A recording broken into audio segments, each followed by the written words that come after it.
and I'll walk with my head held low, because once upon a time, the words Cactus Jack meant something in the world of wrestling, but as far as I'm concerned right now, they're words I don't deserve.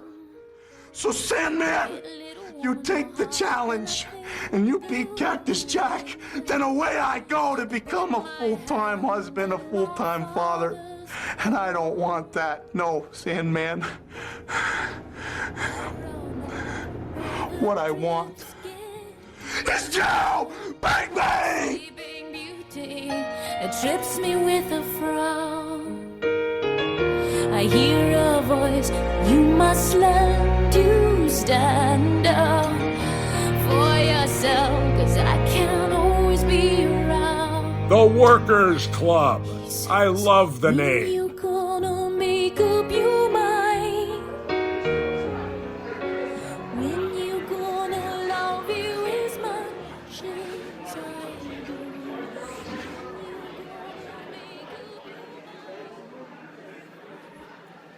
It's the Workers Club. It's a podcast where we oh God, I already fucked this up. We talk about books tangentially. That's a tough one for me. Related to wrestling. Yes. Larry, Gus, me, Wilson.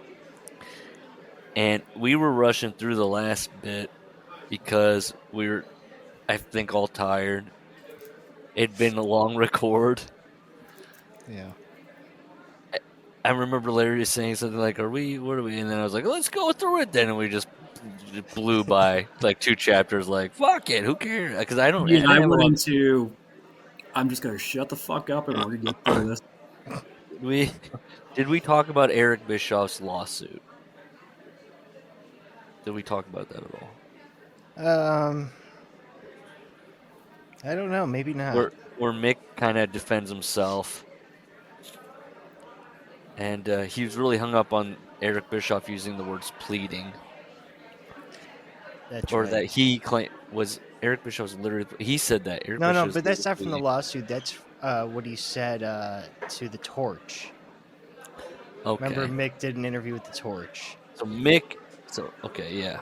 And Eric Bischoff took, I think, offense. Yes, yeah. Because he brings up, he doesn't say Bischoff took offense, but he brings it up. That he goes, hey, look, that might be an exaggeration, but look, Eric, I'm asking you for forgiveness. Please, I'm pleading with you. Okay, there you go. But I feel like Mick's too winky for that not to be. That's what he heard through the grapevine, that Eric was like pleading. What? Yeah. Did we talk about, he's very offended that Johnny B. Bad made more money than him. Yeah, and that's not the first time that's going to happen. Yeah. Did we talk? Look, if you go back and watch those shows, though, Johnny B. Bad's getting a lot of reaction. He's getting the crowd participation. He's living up to that contract. He's getting the push. He did have a good run. And he didn't have to throw his body on concrete to do it. Yeah. When he came in as Mark Merrow, I was like, finally, this guy gets to be cool. That was my take. He's not looking just like Little Richard anymore. Yeah, not a Little Richard. Now he gets to be a wild man.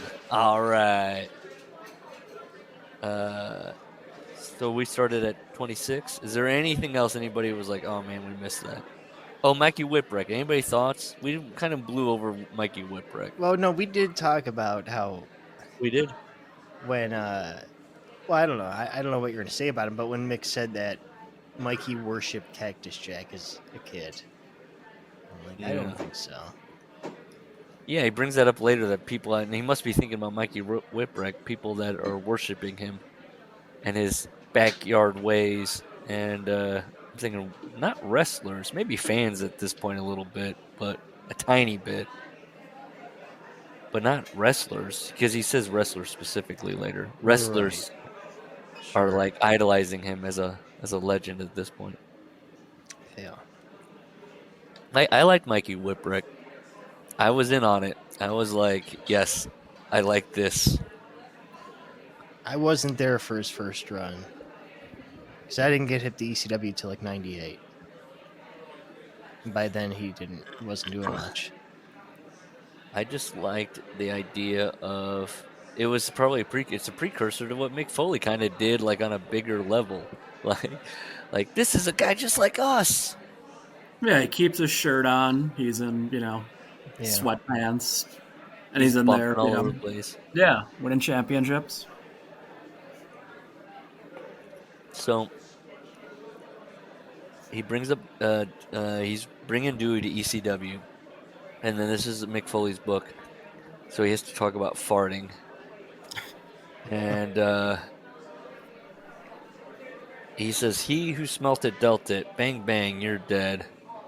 Are the two most important philosophies in life that he's learned.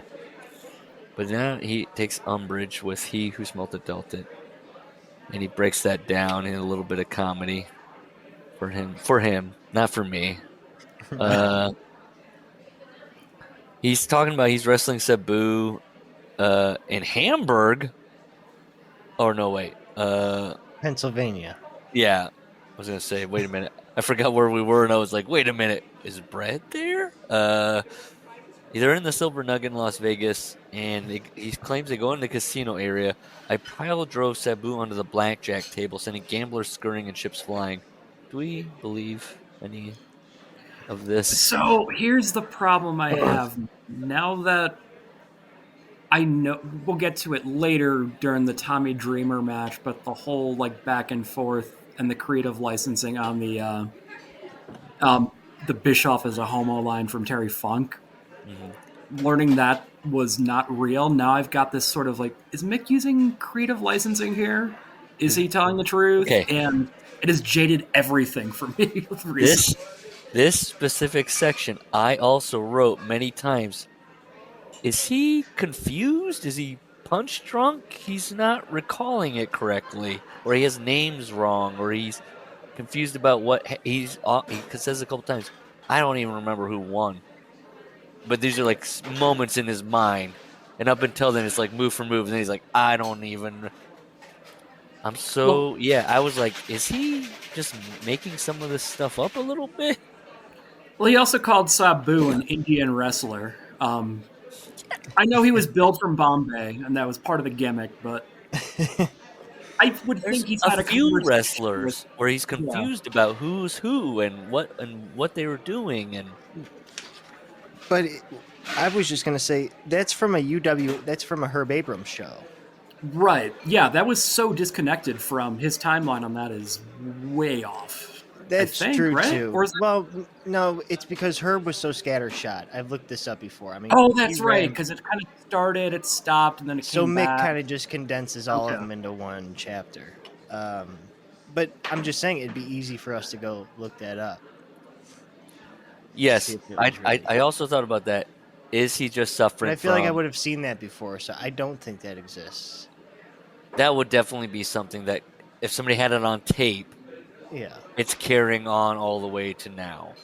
Yeah. Somebody pile driving as gamblers just like run away in fear. I did think Mick. Oh yes, yeah. He's like he seems to be like very punch drunk in his recalling of things. Is it just like? But then they have people for that. If you have a big enough book, they have people to fact check you so they don't get into trouble. Well, because now wrestlers can look it on the internet and be like, I know exactly what happened. Boom. He didn't have that. I mean, at the time, it's not like you really had like, UWF video was pretty much, trying to track that down at that time was probably a very... So he's relying on his memory, and his memory is not good. He's not a Bret Hart who doesn't have contemporaneous notes.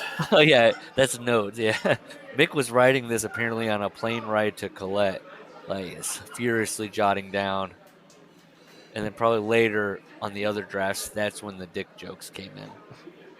That has to be after he's got like a punch. I would like to think that Colette reviewed it and be like, you know what, Mick? There's just not enough dick jokes in here. You're really not talking about your little pee-pee enough. Yeah. He talks about, do you have anything until he references spin the bottle. No. And a lot of these in this section specifically, Mick will talk about things that had happened to him when he was a young man with women, and he'll do the first name, last name. And earlier in Well, the there book, was- he's like, names have been changed. Yeah. Well, there was a comment about him trying to like look at some girl's cleavage in 10th grade, and I'm Yes. like, why is this here? Why? Yes. So he's getting the beer bottle smashed on his head from Sabu. And he says, I looked at the spinning Coors container and thought back fondly to spin the bottle on our 6th grade camping trip and how excited I was when the bottle pointed to Sue Sirisano. And then he claims that Sue ran for the door instead of honoring the game. Isn't she a character in Sophie's journal? Probably Sue Cicerado. Yeah, it's just another fucking. I have to Why say, does he I kind full of name these adopted. people? I don't. Come on, we know he's kind of petty. He's already mentioned being petty in the book. Oh yeah, when women slight him, Mick puts it away forever in his mind and is like, "You'll see, you'll see." But I was Is your gonna say, husband on the cover of TV Guide? As Mr. Cerciano, yeah. I gotta say, I kind of adopted Mick's. I'm realizing this is where I got it now. His like self-deprecating stuff about that. Yeah. His Irish curse shit. Oh just boy. trying to make himself the butt of jokes, but still you're laughing with him. But that endears you in a locker room. Yeah, sure. It does. He talks about Corny, Jim Cornette. He's back. He's in Smoky Mountain now in his book. Corny gave me free rein, and he spells rain REIN, which bothered me. I don't know. Over my interviews, which for some reason were laced with. That's the way I underlined it. Which for some reason, these early promos of his in Smoky Mountain were laced with double entendres and had bad poetry.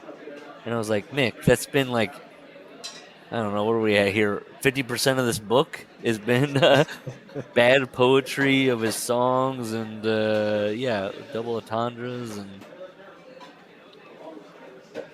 do you think he's being cute there? Or is he being kind of like self-aware?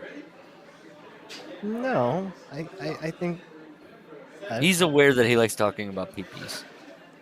yeah. Yeah. But he definitely was more of a goof in Smoky Mountain. So when he says for some reason, I thought he was going for some reason, wink, you know me.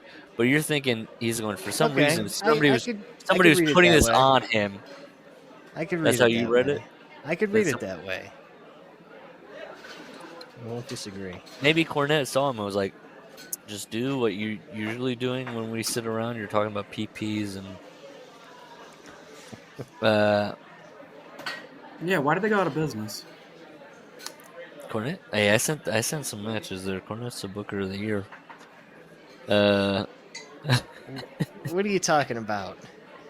You ever see the Night of the Legends? All right. No, and if I did, I wouldn't remember it. Wrestling Hey, to was be fair, a the time Heavenly period. Body is Smoky. Yeah. That's Give me from some that Dr. show. Tom. You know what I think? I think PW. Larry's idea of Smokey would be better than Jim Cornette's idea, and that Larry should get the pencil for Smokey. In fact, I think that we three should start a territory and call it Smokey something, and then not mountains because I don't know, Smokey Midwest SM. We get the SM. Is it Federation or wrestling? Where are you going here? Yeah. I'm right now saying that you, Larry, and Gus. I'm just saying. You, Larry, and Gus. Me. I don't want to hear that Booker of the Year nonsense. That's all. What? Jim Cornette is Booker of the Year. In his mind. But we're starting Smoky Midwest Wrestling. Is that a thing yet? Am I encroaching on that? Well, All it's the three of same us? initials, so you'll at least, get some free Google hits because of it. Jim Cornette will definitely show up, just because we're like, hey, if we pay for his hotel and pay for his flight and pay for a He meal, doesn't fly. he's definitely. Oh, that's right. Sorry. Pay for his train. What is he? John Madden? I guess. Okay. I have. He's telling Brian Pillman about the gay beach in Fort Lauderdale. Or Brian Hildebrand. Oh, sorry. Yeah, Brian Hildebrand. Oh, yeah. I saw Brian Pillman at the show. Okay. Brian Hildebrand, and he told me that he had not laughed that hard in months. He popped when Steve Austin dropped that word. Like, can I say? Okay, I told you guys. I was like, I woke up that next morning after just reading the Bill Watts stuff, and I was like, ugh, gross. Oh yeah, you felt bad. You were remorseful. You were. That's not good because I was picturing somebody in my mind, even though I'm doing like a pitch perfect Bill Watts impersonation. Even though you can clearly not tell it's me at all, that somebody was gonna like clip that out and be like, "Did you hear what this guy said? That's insane!" And I was like, "Oh, that guy! Ooh, thank God nobody could understand me." Clearly, Bill Watts. So he meets. Do you have anything until he meets Massa? Badass Massa. I just said it was better times back when you could smoke on a plane. Does he talk? Yeah. I have one memory of being off flight with smoking, and Seems insane now. Oh, No, yeah. nothing. Although, why does Mick throw in when he says they get to Korakuen Hall that a few of the women wrestlers were still in the process of packing up in the locker room when he got there? yeah, that That made me. no, I didn't underline it, but I raised an eyebrow because I was like, wait a minute, was this like a Donald Trump thing where he's like, oh man, I'm early. What? What's going on here? I'm Mick Foley. I'm a friend of the ladies. Hello. Hi. Are you It's pulling? like a T-shirt. You guys still got to get changed from the shower? Okay, well, I'm just. My penis is small. He just stares right at them. I was reading back though on the Massa thing. I was like, holy shit, Massa, yeah. This guy has been. What did he do? Does anybody know what he did for a living? That he was a sponsor for this long, like money to take. I have, people yeah, out. I have I never mean, dug into the he became a backstory. figure during the being the elite, and the Young Bucks deemed Oh, him I fat ass. see. I don't even know what you're talking about. Yeah, he's still like, he's like a super fan that takes these wrestlers around, sponsors them and all that. And the Young Buck kind of made him whatever, like niche famous by calling him Fat Ass Massa and putting him on the YouTube show and making just chopping, having fun with him, da da da. And he has his own pro wrestling tees, line of shirts. So he's a little more functional than Vlad. Yes, he is sociable and willing to No, he's not sitting in a hotel room crying about his mom. Which I don't know. That whole Vlad documentary just bothered me at a very core level that they should not be enabling this man. They need to tell him to stop watching wrestling, if anything. When they gave him that plaque, I was like, oh no, don't do that. Don't make him keep coming to these things. Do you disagree? You think this is healthy for Vlad? No. I agree. No. That's why I'm saying Massa's a little more functional than Vlad. Okay. That's all. Sorry, I went off. That Vlad thing Yeah. has been in my belly since I saw the thing. I was like, oh, this guy's fucked up. It was This is disturbing. good. And no one really had that take, I gotta say, on Twitter. Everyone was so heartfelt and Oh, loving of Vlad because he's one of us. But you're right. If you're a normal person, you're like, what the fuck? That fucking closet he lives in. yes. No, then he's got the memorabilia, and you're like, this could be body parts. This could be, thank God it's wrestling. Yeah. And who's his friend? I had a lot more questions about his friend. The guy that's He's like, out there too, man. I'll bring you in. Yes, we've known each other a long time. That guy clearly still works. I don't know what Vlad does. That's what I wanted to know too. I'd love to know. It's got to be in janitorial work or something. I feel like you should be required as a documentarian to answer the question, what does this person do? Because we were talking about that with the Michael thing during the Natalia thing too. Like, I just want to know what everyone does. Like, I need that context to put together the full picture of how you exist. Yeah, what? And also, what compelled you should ask him, what made you wear this outfit today? That's just for Michael, though. Vlad, too, though. You could be like, why are you wearing this WrestleMania jersey right now as I talk to you? I was sad for Vlad that the COVID thing really messed with him, I feel like. The pandemic messed with him. That I felt bad about. I did not expect the documentary to go in how the pandemic affects people with mental illness. That's probably a bridge too far to expect that out of the WWE doc. That for whatever reason, why did they hold on it exactly? I don't know. I'm just mad we never got the Lex Luger one. That's silly. Like, why are we sitting on some of these things? That's odd. What is he like to admit to something like Elizabeth? Like he murdered her on purpose? Like, why are we sitting on it? I don't know. That doesn't have legs. He saw something on that bus. Oh shit! He's there. Let's see.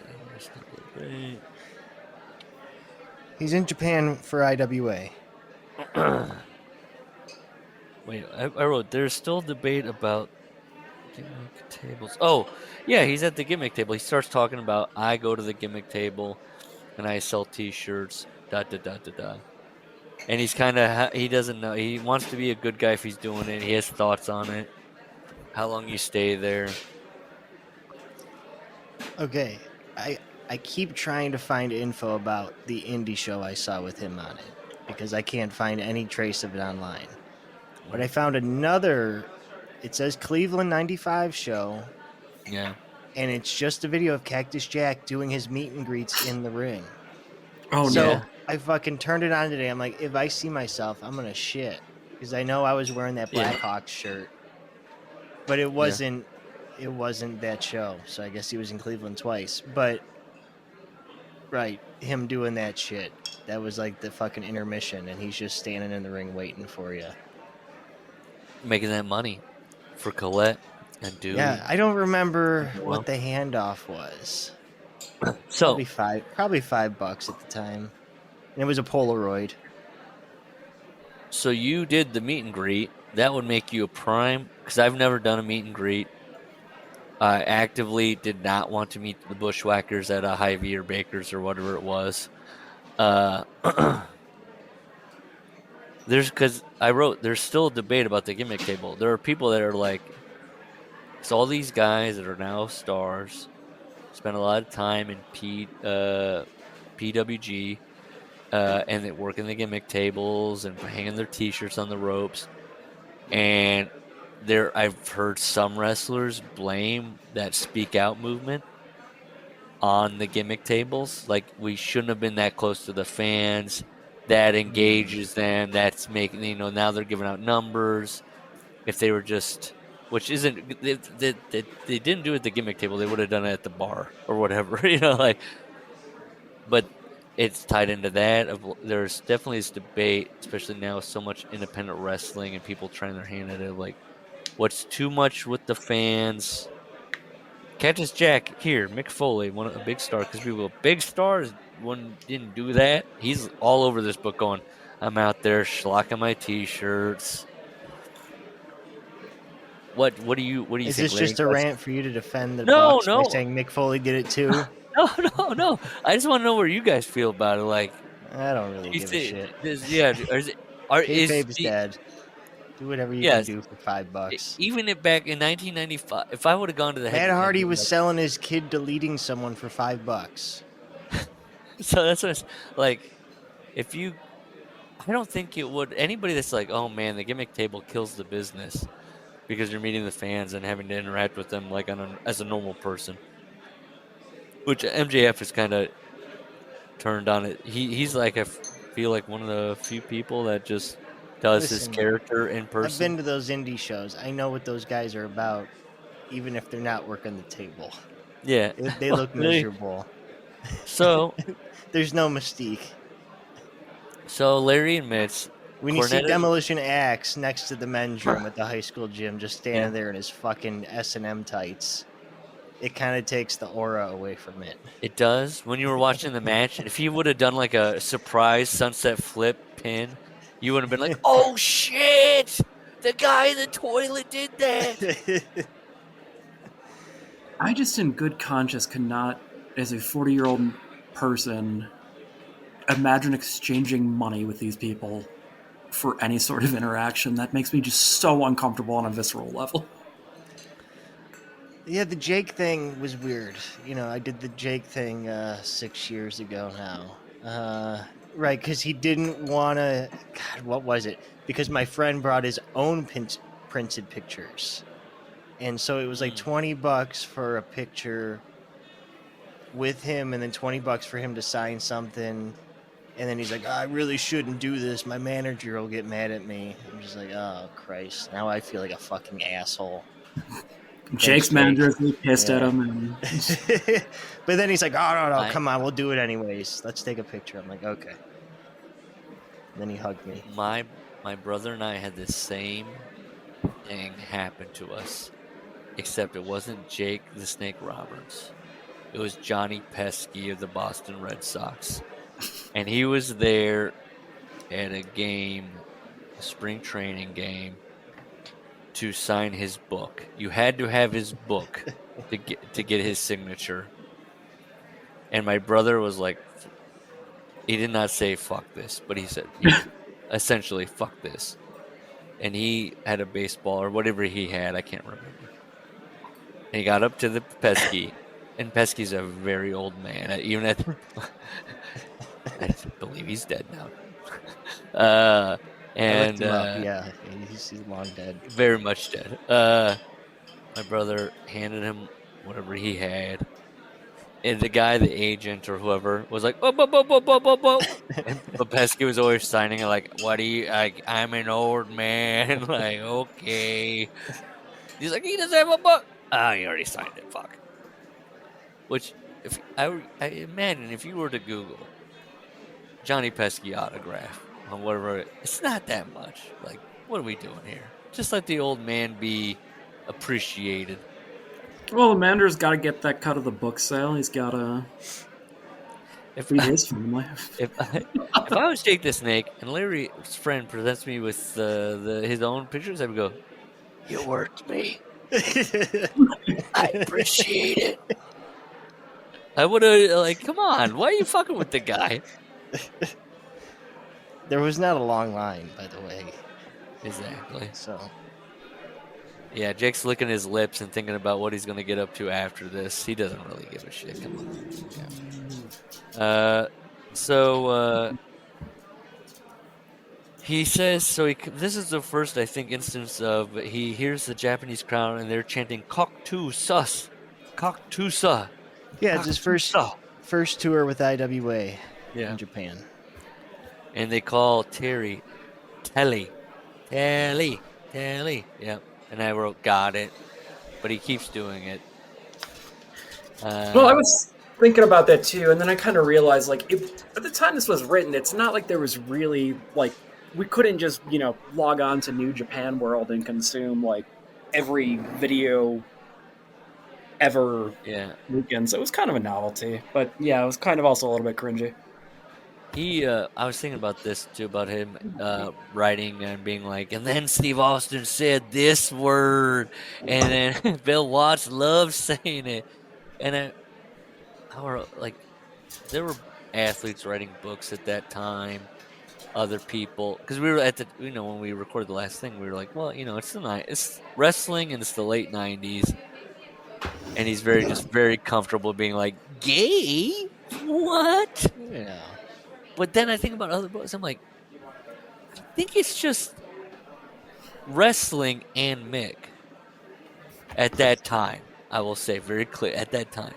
I don't believe other people writing biographies and being like, and then this gay guy wrote something. Like, I don't think that was so. It's very prevalent though because they're of not the high on the world. cultural scale. Yeah, it's the world he exists in, and it's his sense of humor at that time. It's all like coming down, but again, New York Times bestseller. So, Yeah.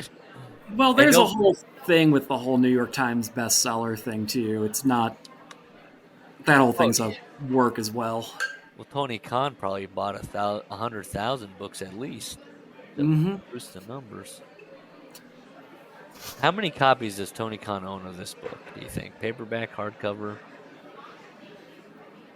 How many times? I mean, if he's like me, he probably owned 4 or 5 in his life. Mm-hmm. I think that's what I'm up to now. Tony Khan. Yeah, this is my 3rd copy. So, he is working for Mr. Asano, and that's all he ever calls him. And I tried to find Mr. Asano. Did anybody else look for Mr. Asano? I didn't. I found a young man with the Asano name who runs a realty company and looks to be from You can't just look Oakville. up who the IWA owner was. He doesn't come up that way. Well, I didn't do that. I just typed in. You did it the hard way. I googled I typed in Asano, Japanese, wealth, I would love to see the Google realty. search. Yes. I typed in like realty, Asano, Japan. Let's see, IWA wiki. Tatsukuni Asano. Okay, let's look him up. I believe I'm still right. Okay. Yeah, I mean, you could. What's his name? Spell it for me, so I can type it. Oh, he is acknowledged in Beyond the Mat. I guess probably just for archival stuff. I mean, okay. TAT. Okay, hold on. TAT. SU. SU. KUNI. KUNI. Yep, Asano. And then Asano. Asano. Okay, hold on. Okay. Wrestlers database. I want like a Wikipedia on him. I know. I know. Or like a right. family. There's not a. You're right, and that info is short. I'm gonna look at a picture of him just so I have it, so I can decide if he's related to. So I did find an Asano who was a wealthy young man who's worked in realty. And he seemed like he had a leg up in life. I believe that his family, possibly the Asanos. Do you know what his first name was? Who? Oh, the guy you found? What was it? Yoshi. I swear to you. No, we're not doing this again. Type in Yoshi Asano from Ezo Capital. That's wonderful information.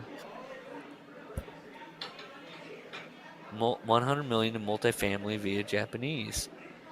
I mean, it has to be. He has to. Wait, I'm gonna type in now. Yoshi Asano, Tatsukuni Asano. I'm getting. Do you want results with Tatsu? I'll type in. Okay, sure, Tatsu. Same thing. Nothing. I present that Yoshi and Mr. Asano are related. I rest my case. Oh, that was a thing too. Do we know if that Tajiri that Foley was talking about is the Tajiri? Did anyone bother to? Well, there's no J, right? Oh, I know. I thought the same I thing. mentally okay. So I mentally just added a letter. Yeah, he might have. I read that and I went, is it? And then I went, well, he probably, if it was, he would have been like, and that guy was a buzzsaw later. Well, Anyways, Well, at that time, he was just started. Like, he had shown up. I mean, I think he was like a job guy in like '96 and stuff. But he was, just starting to kind of come on the scene. let's see. I got. Oh, okay. I have a big bugaboo right here. This is gonna be half hour right here. No, he goes. He's wearing like barbed wire now in Japan. He's like, this is my gimmick. I'm the barbed wire guy, and he's saying he's wearing real barbed wire. And he writes, I'm not talking about the rubber tipped barbed wire that is being currently used in WCW. And I went, oh, you motherfucker. Well, that was I love that the was Royal February, Rumble match.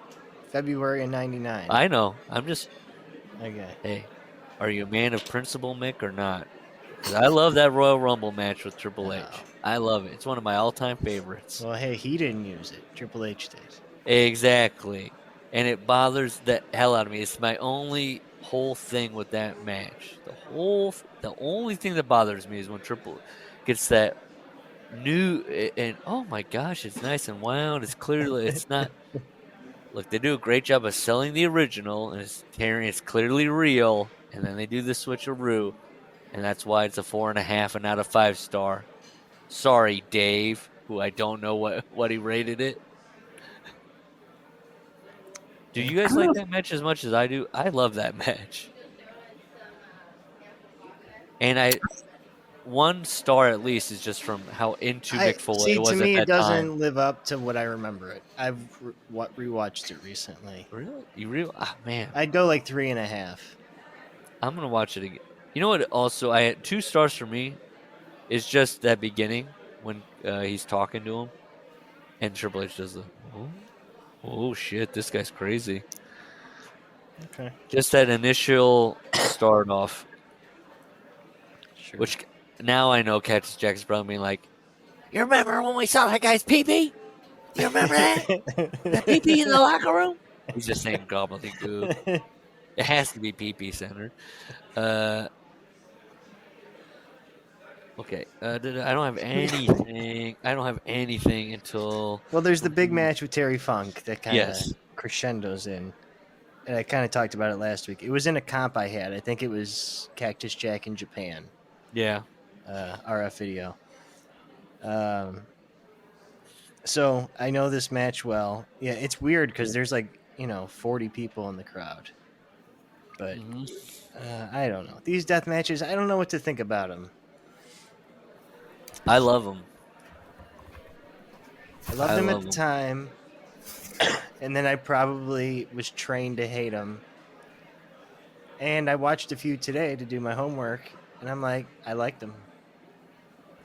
Gus is looking so damn cute on camera. This is this is the Patreon right here. You get just his feed, nobody else's. I loved him then. I loved him now. I love him now. I mean, maybe it's just because I am that where it's like, if just a wrestler, it's just your wrestling, and it kind of builds, and they do the proper stuff, and they get the audience in. The more the audience is into it, I'm going, oh yeah, I'm into it. Okay, yeah, they're doing something here. But the visceral thing, I'm the guy that goes, hey, honey, watch this. And it's some horrible, violent, botch. Yeah, sure. And I go, hey, that's great.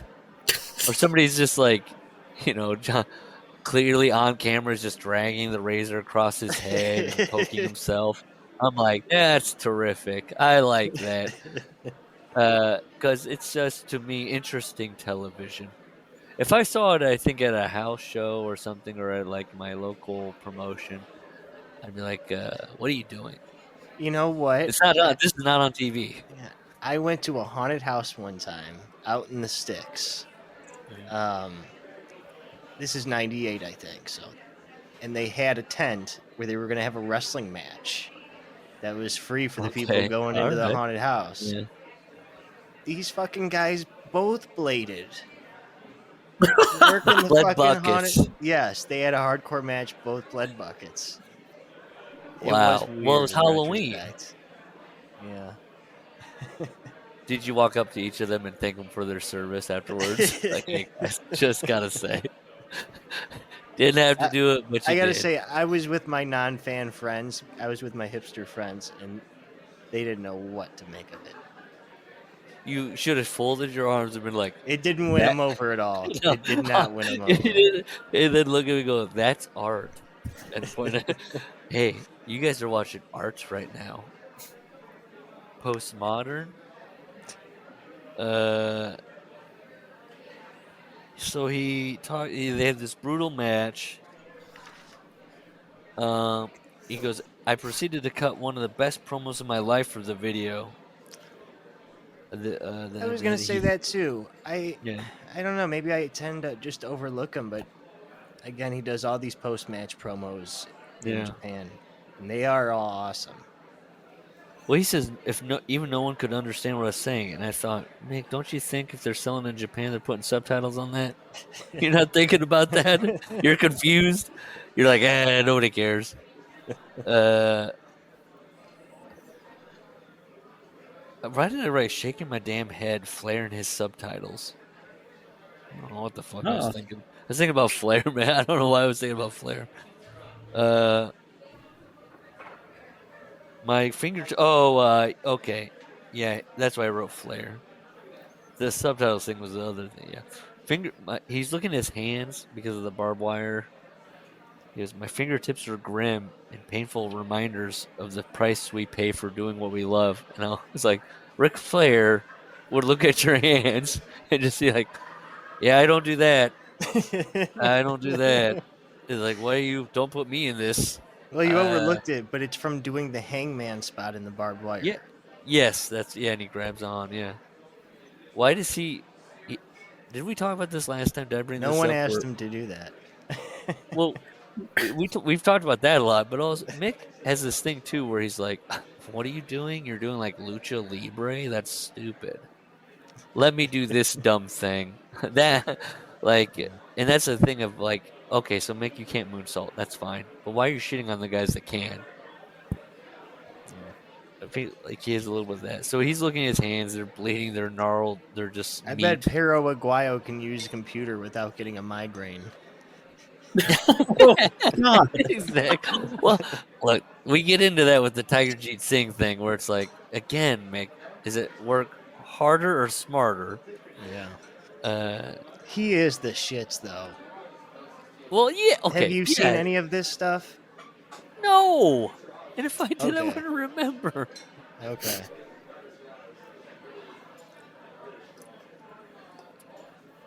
I remember 3 things from the Triple H Cactus Jack thing. The beginning, one of his usual stare knee spots.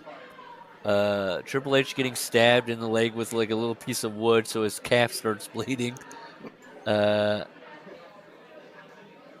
Why do I think The Rock came out? Did The Rock come out? Yes, didn't he? Okay, I feel like The Rock came out. I remember JR saying no, kicked out Cactus, and the thumbtacks, of course. He was trying to handcuff him, and The Rock came out. That's right. Okay. And the rubber barbed wire. I also remember Andy Richter judging the bikini contest. That'd always be in my mind. Listen, and then Jerry Lawler's reaction too in that ring when he just he's like he's like jumping in the same spot but rotating. I come from a no cable house. All right. Oh no, you didn't know who he was?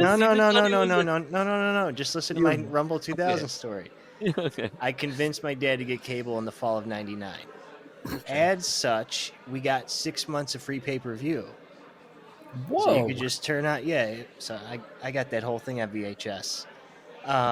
So the Rumble 2000's on. I'm watching upstairs in my room. My dad turned it on and saw the bikini contest clip. Uh-huh. And he's not a fan. Why? So what does that look like to a non-fan? Although he very clearly knew they were fake, like a prosthetic. What, BBs? No, when Mae Young takes her top off. Yeah. Don't mess with me. It was embarrassing that was a fan, is all I'm trying to say. Because he went into your room and he was like, "What are you doing?" And you're in mid rummage while Mae Young. You didn't know that was gonna happen. You're like, "Oh, what the fuck? God damn it!" No. So he didn't become a fan after that. That didn't get him No. into the product. He didn't go away. We gotta watch this every week. But he honestly didn't hate it as much as I thought either, though. He found the camp in it, I think. There's always that twinge of, they kind of are enjoying it, but just can't bring themselves over the line. The worst is when you see them getting. Yes, I've had people over while watching, and they are clearly getting into it, and you see it. They clamp it down. They go, Yep. no. They sucked me in. I feel stupid for that. They actually sucked me in, and now I've got to stop this, and I got to look at my phone, or I got to do whatever I can. I'm not doing this. I'm not getting sucked in.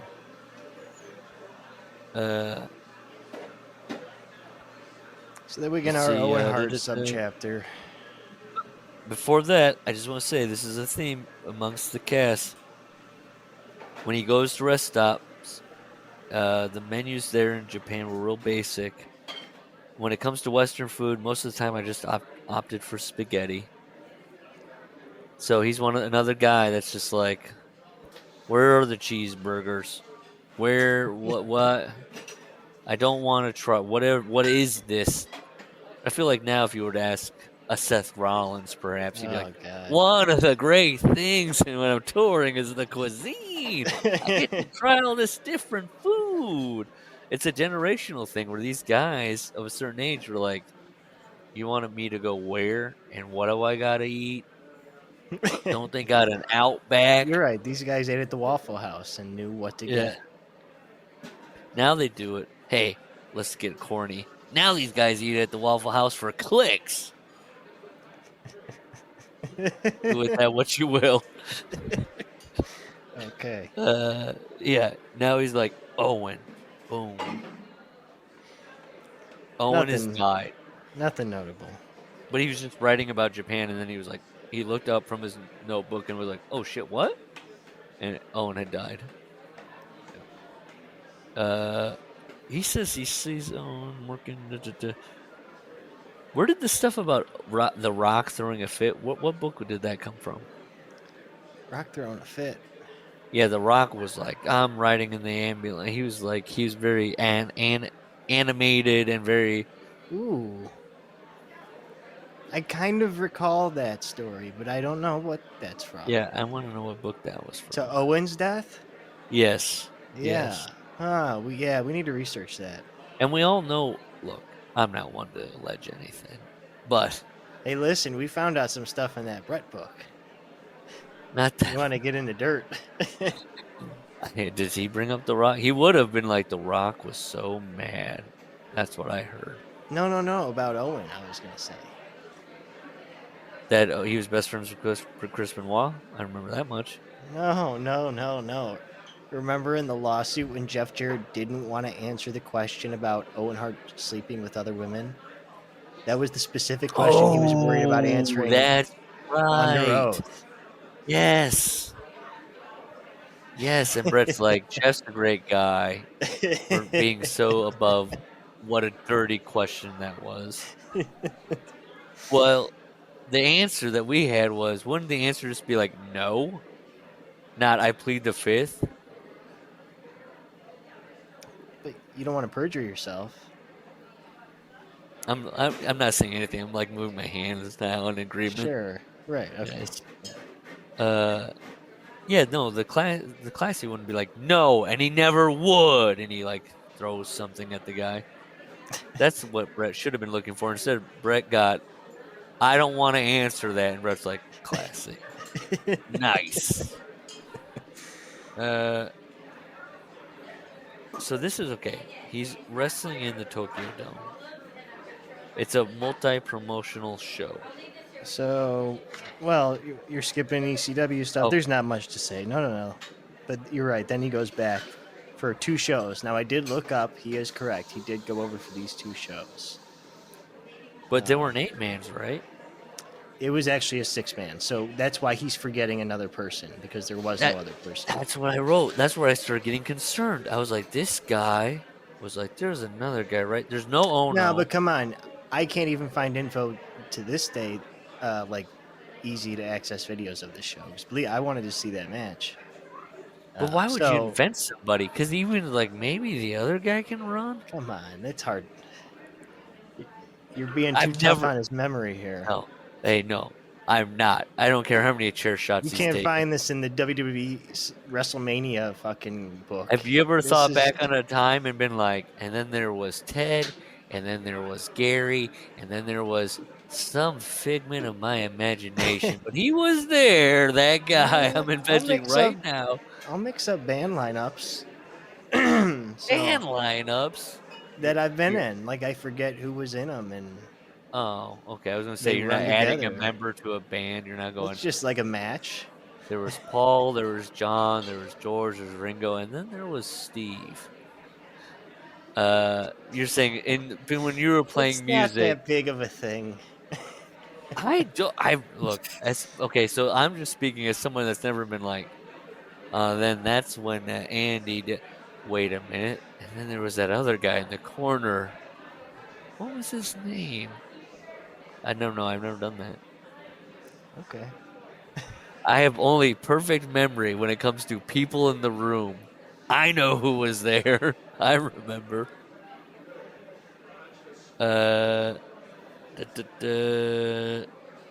He keeps saying Ruma go. Hey, It's right, Dave Ruma. did give this match 4 stars. Did I? Yeah, but there's a women's 8-man that got 4 3/4 that opened the show.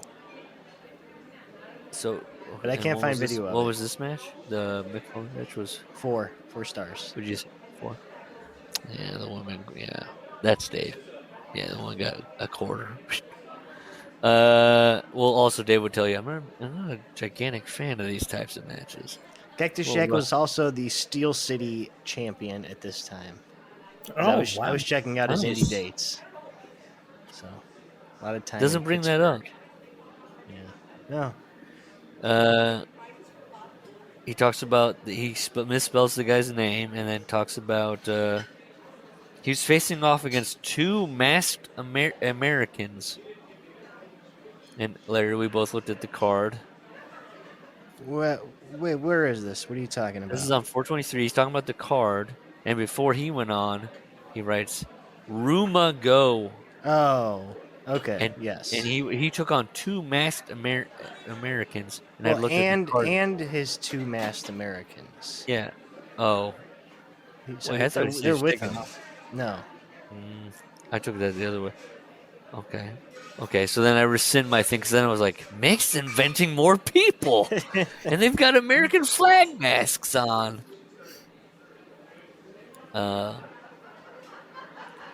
So he goes out and he's expecting a huge reaction because he's like, everybody loves Funk Foley, baby, in Japan, and they were going nuts for this. I'll just go back to how he spelled it, Ruma, and nobody really cares.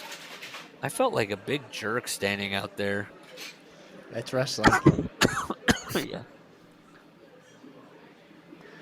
Mick, I like that he's like constantly like, the promotion I was in was not great. It was very tiny. Yeah, the main event was Hashimoto Chono.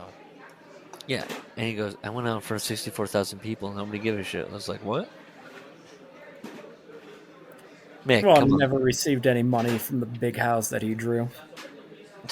Bean brains. God. Can we? Okay. Is that so? Okay, so they have the match, correct? They couldn't light the table on fire. They Yeah. improvise. The match concluded with what one wrestling journalist. Do we got a name on this? Why is he being coy now? Mike Mooneyham. Called it the greatest clusterfuck of incredible moves ever seen in the ring.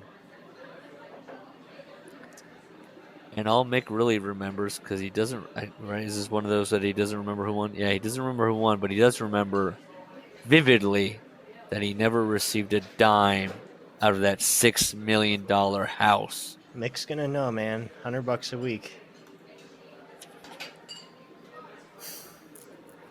Mick brings it up. It's like picking up steam. I'm guessing it stops in WWE, but it's picking up steam when he's like in this independent section of his life, kind of working for whoever.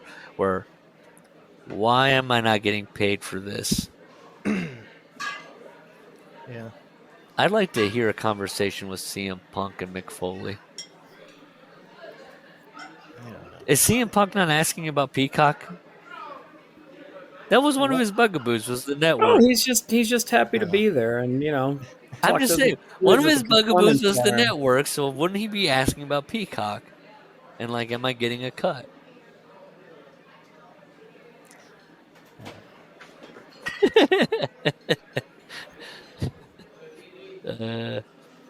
So he goes back home to Colette. Yep. Chapter 28.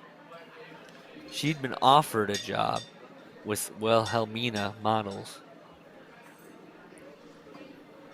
Do you believe she was offered a job, or she was looking for a job? I know. I don't know why he says that first and then talks. Well, I don't know. Yeah. I think you should do this, he goes. Did they say we need people for our, as he calls it, quote unquote, mature division? Yeah. And then they go, well, you got to get in shape. Everybody's just leaving all that out. Maybe. He go. DDP I have a lot. calls her an inspiration. I have a lot. I have a lot of underlines because when he talks about his wife and tries to like appear normal. This is We like got a bizarre quote coming up, bud. You just wait. I'd had my doubts when she started doing Jane Fonda aerobics in the living room. So Mick Foley is scratching his Eating chin ice cream. when somebody's working out in the living room, going, "Okay, all right."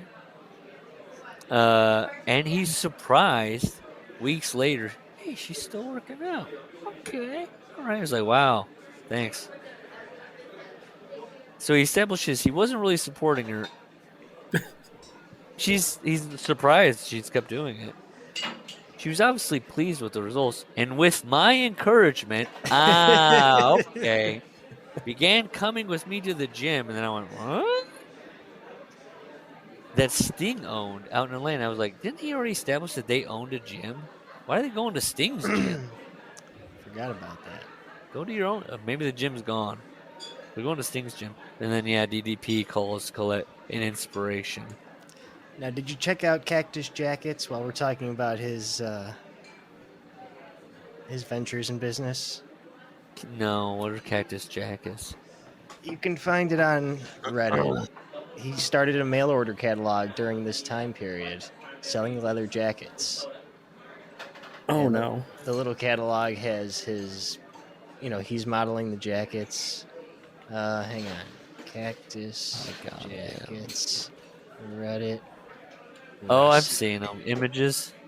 Yeah, and his wife's modeling for a few. Does he have a cigarette in one of his in the mouth of one of these? Oh, No, yeah, that's there his she is. tongue through his. Oh, that's his tongue. Yeah. Oh yeah, there it is. Okay, you found it. Yeah. But he's kind of self-deprecating if you read on into it on the mail order thing. He talks about why he's doing this. And it's basically just that he met a guy who can get him some cheap leather jackets. He says, let's see, I began talking to Colette. Yeah, so then he goes, I began talking to Colette about giving modeling another try. It's like, well, didn't she already get offered a job? I know. I don't know why he's backwards there. She gets put in their mature ladies division, quote unquote. Months later, Colette thanked me for never once making her feel fat or unattractive, even though she herself had felt that way. I kissed her and told her that she'd always been beautiful to me. Still, I was glad to have my gorgeous, slim wife back. Yes! Exclamation point. Mick. What are you doing? What's happening? Mick is reading a lot in Japan. I read a hell of a lot over there and became better acquainted with my body, which is his go-to for I was jerking off. Hey, if I was in a town that you watched me wrestle in, I was pulling on it, just so you know. 1995. Which actresses are we thinking Foley's watching? Okay, 1995. Alicia Silverstone. Oh, Okay. no, he's too young for her. Or I don't know. Maybe 1995 top actresses. Give it to me, Google. AI it for me, Google. I don't want best actress. Although Winona Ryder is out nominated. No. I'm talking about porn. Oh, you think porn? Okay, oh. 1995 top. You think he's watching porn? I think he's watching Little Come Women on. going. We've already established that. You think he's really paying extra for the hotel? Like, Okay, Yeah. Gus is countered with the point that is valid. Yeah, he's gonna pay. he might have like a. He's got some books that he gets from The Godfather. Yeah, he picked up a Playboy at the Hudson News. You know. When you said The Godfather, I thought The Godfather's Pizza. He's picking up smut. Says somebody left in a Godfather's Pizza. Disgusting. I have top 10 porn stars born in 1995. That's that okay. doesn't do Gus has anything. debunked this. He was not watching porn. That's No, why all his let's porn do it. references are from the 70s. All you get when you type in top porn stars in 1995, all you get is born in 1995. Oh boy. Okay. Babes born in the year 1995. I think he was watching like dubbed Home Improvement No. episodes. Like, you know, the mom's kind of got it The going on in 1995 sort of way. Let's see. It makes me think in the second book he's got a weird chapter about Britney Spears. I'll just say that. Oh, Okay. I don't feel okay, comfortable. Let's see. Okay, hold on. I'm gonna go into the 17th Cable Ace Awards, Jesus which is, I think, 1995. Not the So it's cable. not the AVNs. No, we're doing Why? cable Okay. because that's what he's watching. Janine Garofalo, The Larry Sanders Show. Oh, you're talking about Amy- regular cable. Okay. Yeah.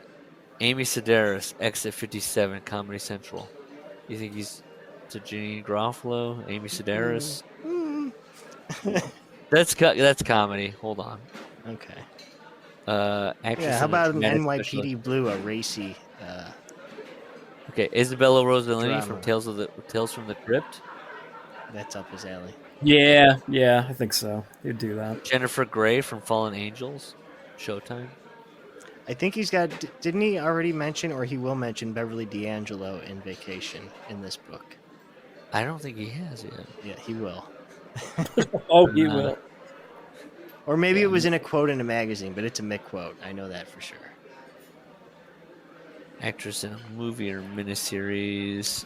That's okay. Diana Rigg. What's it? Laura Oh, Dern. what's her name from the X-Files? I bet that's up there. Oh yeah, for sure. Linda Hamilton, A Mother's Prayer. Just saying, USA, actress in movie or miniseries, 1995. Hey, how come he calls his kid ugly? Yeah, that was messed up. Larry, look.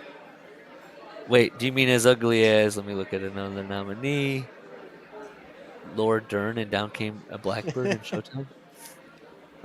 Yes, he says. At a few After weeks old. I mean, they still look like gremlins at that age. He says he does say the IWA had become the hottest small promotion in Japan. They have Noelle, and he looks at Noelle and says, "We really don't have a very good-looking child." Oh no, he says, "I bet she's gonna have her great own one." little personality." Which that's what the code is. That. And then he moves on. Thank God He's she like, came Noelle's out good so looking, cute. is what he's basically saying. Yeah, he says, "Yeah, she's cute." Yeah. Then he's driving with Mikey Ripwreck, correct? And he makes Dewey talk about kitties because he knows No, that it's Dewey's weird, going to say though. nice titties. It's weird. Past like his first mention, he never mentions his last name again, and he always just calls him my buddy Mikey. And it Yeah. is weird. It confuses you, but I'm pretty sure that's who it is. I think that's what it is. But then he says Mikey spit milk all over our dashboard. You don't think he's drinking milk in the car? Yeah, why is he? Yeah, what the fuck is What that? sort of container does one bring milk into the car? Like, I mean, this is pre like Yes, buying a juice little. box. You get the Yeah, gas yeah, milk. yeah. Yeah. He's drinking a full half gallon of fucking 2%. just I was like, milk. I don't know. I was like, milk. What is he hiding? What was Mikey doing in the car that he's like he's drinking milk?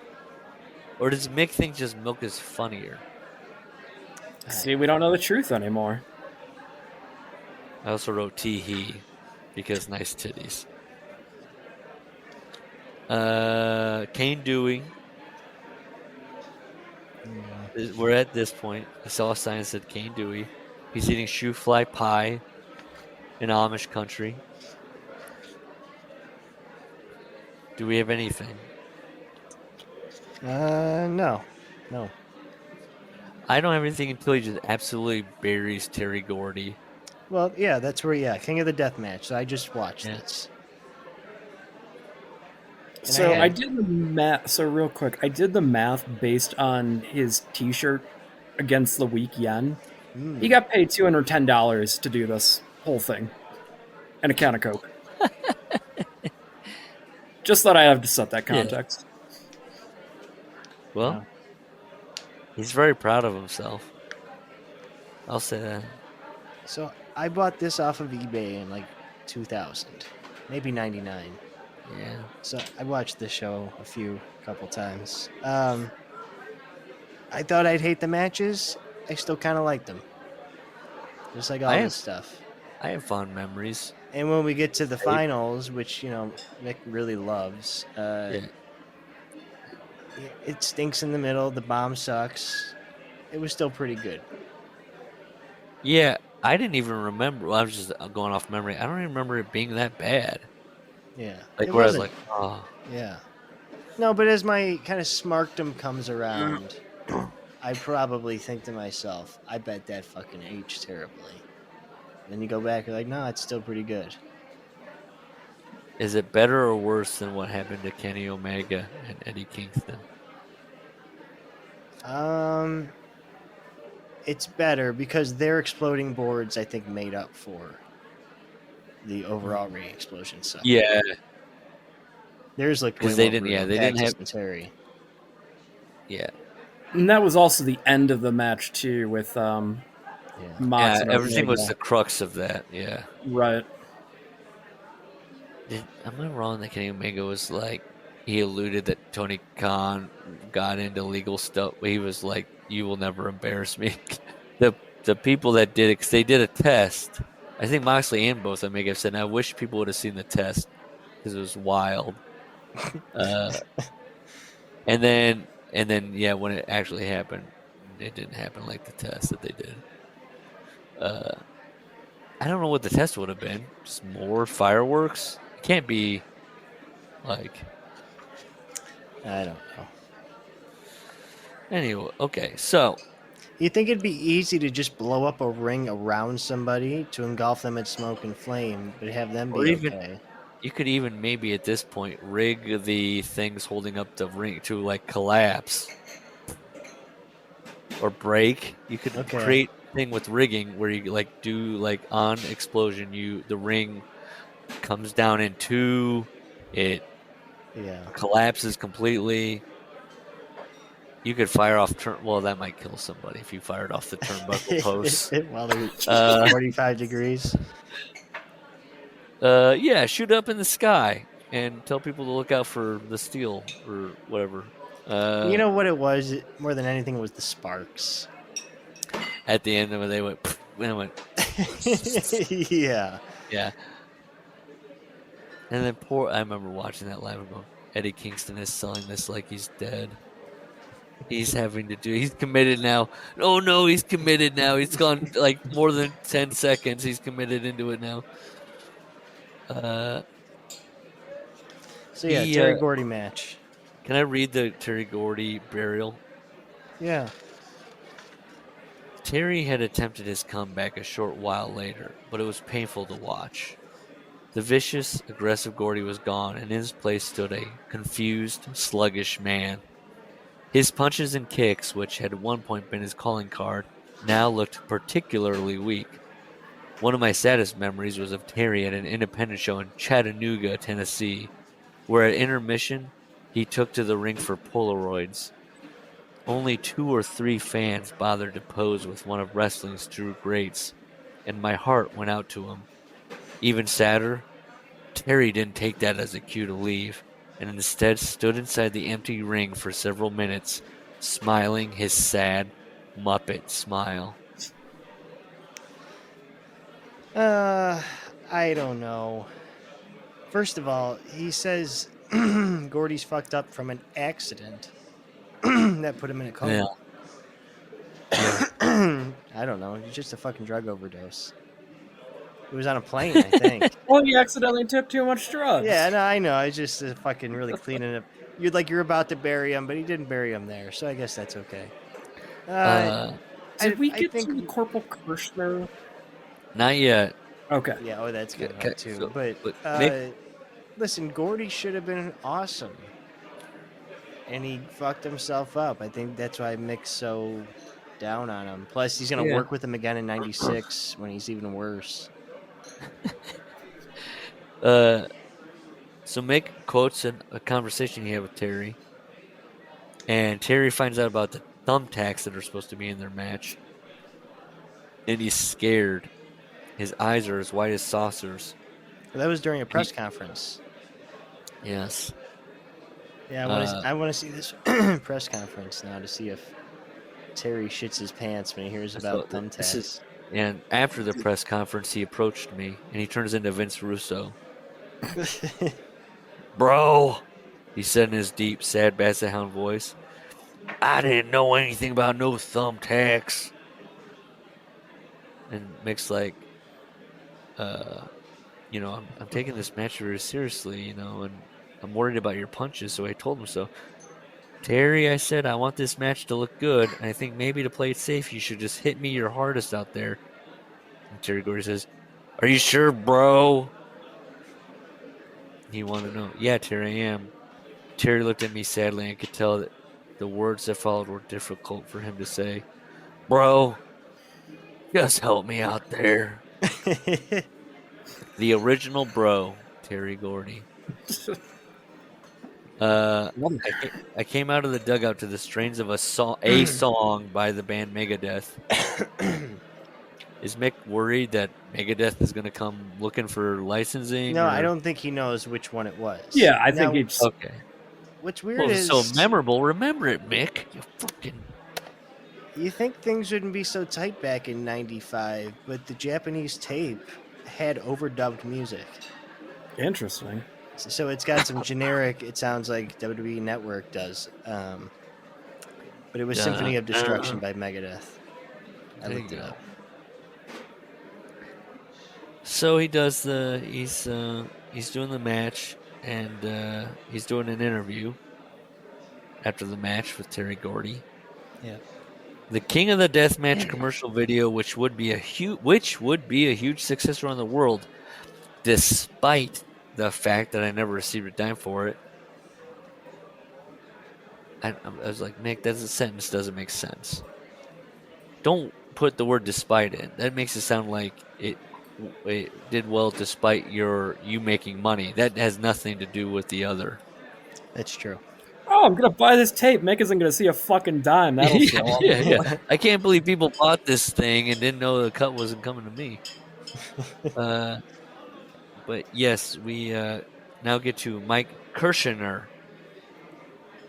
He's a nice guy. Great guy. But that's not his name. Kirshner? Where's he getting Kirshner? It's Kirshner. Corporal Kirshner? Corporal So Kirshner. he added an E. Yeah, he spells it Kirshner. Okay. And also, his name isn't Mike Kirshner. Why is he calling him Mike Kirshner? That's not his name. I don't want to put my That's Dave not a Meltzer shoot hats on, name? but his name wasn't. That's not his shoot name. Is he a shoot corporal? He was. Is that like Terry Hogan? He had more service than Slaughter, Which then he gets the, he tried to be a Slaughter. No, Slaughter was trying to be him in real life. Has he ever spoken to this? He's dead. Okay. Oh, when did he die? 2021, I think. When's he gonna get his flowers? Oh, just you I wait. think he I'm got him doing at a his cap cut funeral video in right now. 2021. That Volkov match. But I was just like, look, I have a lot of things because I have the 86 Christmas video where I have all my LJNs, whatever, lined around me. And I'm like, Corporal Kirshner, boom, nailed it. Next one, Hillbilly Jim, got him.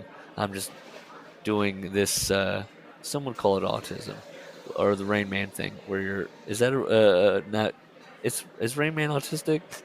Yes, he is. Educate me. Okay. Yeah. Where I'm just like naming off the wrestlers at like 3, like boom, boom, boom. They're like, you can't say anything but just wrestler names. Look at this.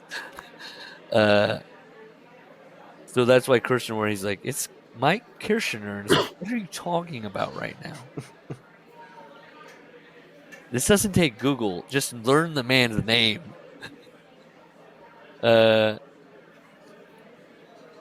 He says he doesn't take liberties, and I was like, you've spent pages talking about braining people for just like the pop. Yeah, and he's going to again when he's wrestling. What's his name? Yes, he does. When he puts like Nakamaki? when he puts the spikes on him. Yeah. He's like, Because sorry, but I'm thinking about the home video. I'd be lying if I said I cared more about his physical well-being than about the well-being of the videotape. His pain would go away eventually. The video wouldn't. I was like, Mick hates it when people are like, you don't feel anything. It's fine. He'll go, oh, no, I killed myself for you.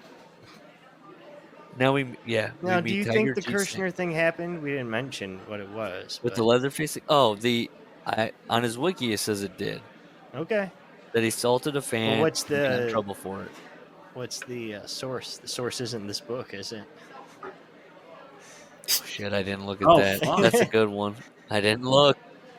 If it was, yeah, that would be okay. Let me look it up. I don't know. I feel like I would have heard about this outside of this book. I typed into Google Wikipedia. It sounds like attempted murder. Kirshner. I'm still puzzled by like, yeah, he's a great guy. Like, he's a nice guy, but just lost his cool a little bit. And Mick always has this thing about everyone has to be like before he criticizes them, like, he's a sweetheart, he's a nice guy, and then He looks like a fucking maniac on Wikipedia. That's a great picture. They shouldn't have made that his doll.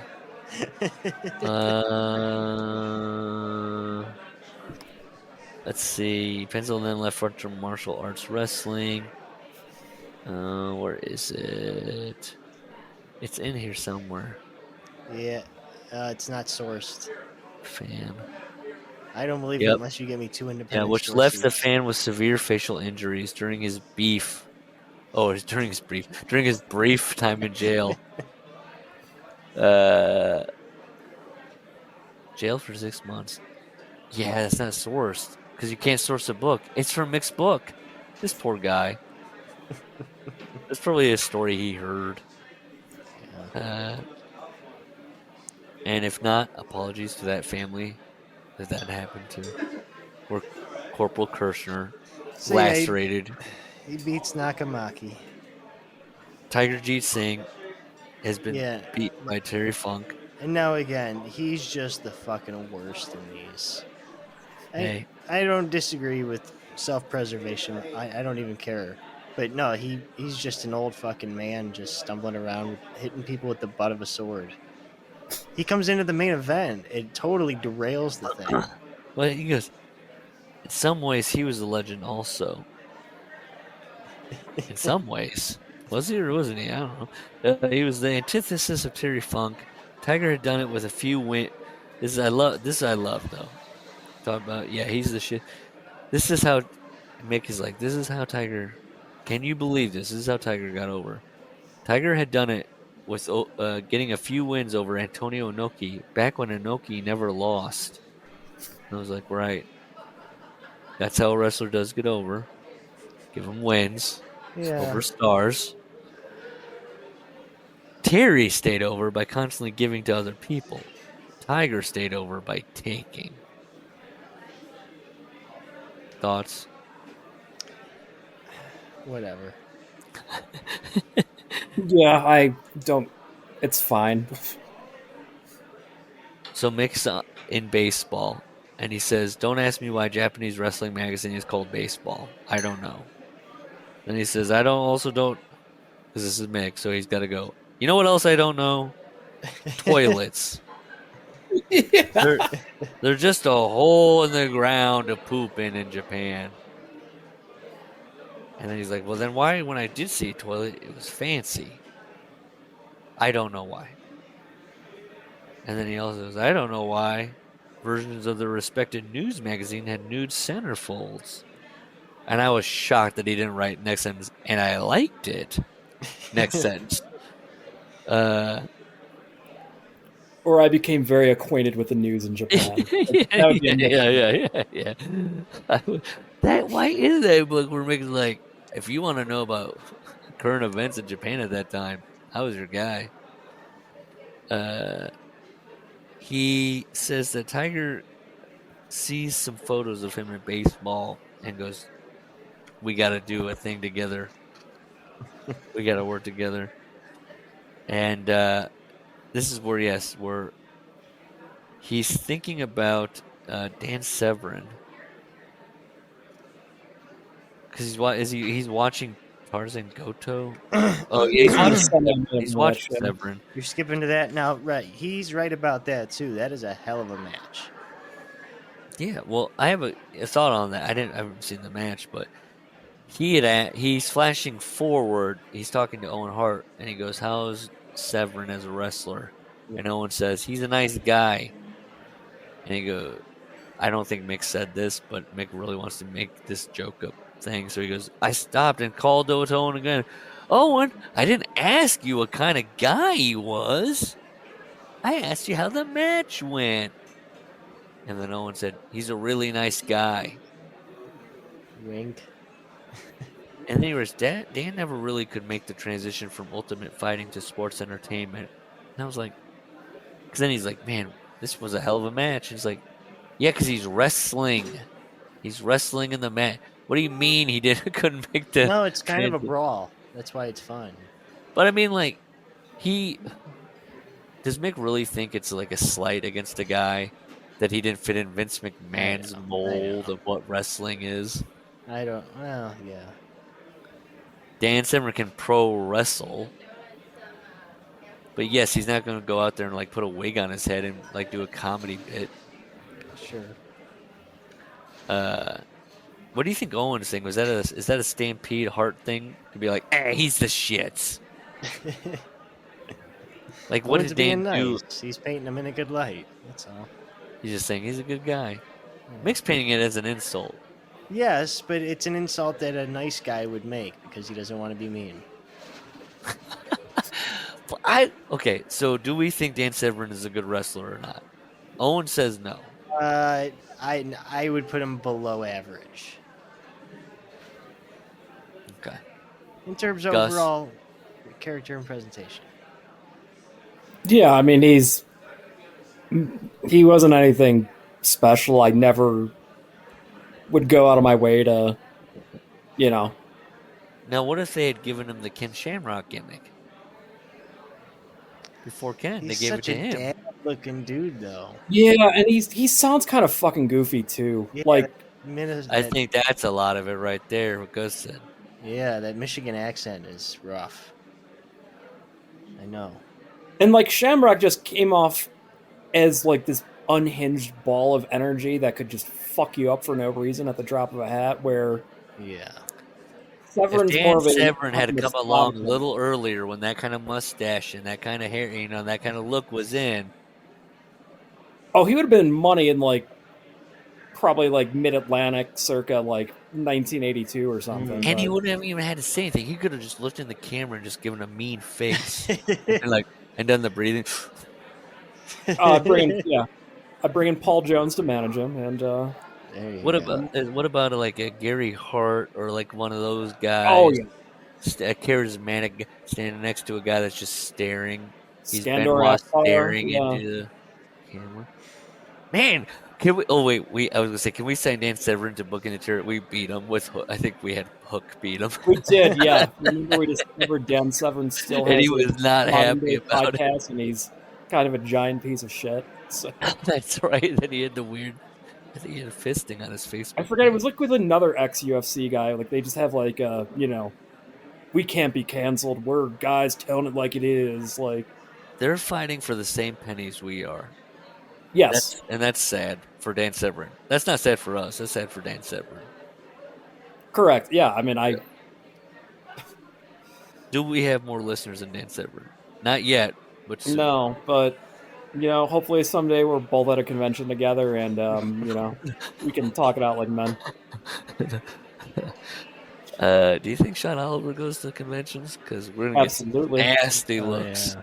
Oh, yeah. God. Oh no. Is that what's next? Buying a booth from Conrad? Sitting right next to Sean Oliver uncomfortably. I'll look I'm into the price I if have. you want me I to. got the Sophie Journal book like this.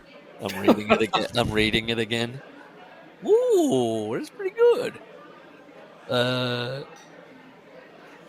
So they're chanting Cactus and Telly Telly again.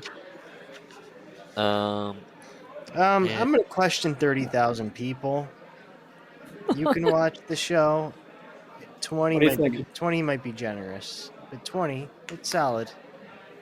But it's just like the infield of a fucking baseball stadium, and the surrounding not 500 as that. feet. Yeah, No. 30,000 on an infield. No, The bell rang and we stalked each other like Rocky and Apollo Creed in the last round of Rocky. And I did picture a young CM Punk reading this book and being like, "What the fuck is he talking about?" I've never seen that, I've never seen this that movie. fucking movie. And to this day, as an adult, he's like, "Still don't get it. Completely blind to this." He's never even looked at a clip. you can have heard of Rocky and not know I'm the Rocky so 3. bothered. That was my biggest thing of all the CM Punk stuff. Was him telling John Moxley when John Moxley explains Rocky 3, and he goes, "I haven't seen it. I don't know what you're talking about." And also, you would think that would be the one a wrestler would see. I think that was the first one I saw because Hogan's in it. You think Punk saw it and was lying? Yeah, absolutely. That's so. Now I'm thinking about that. Now you're breaking my mind open. CM Punk lying to for what end? To be like, I don't think it's necessarily like, I think it's just like a shut the fuck up, I don't care about your stupid fucking ideas. Like, I'm not going to even entertain them. Dismissal.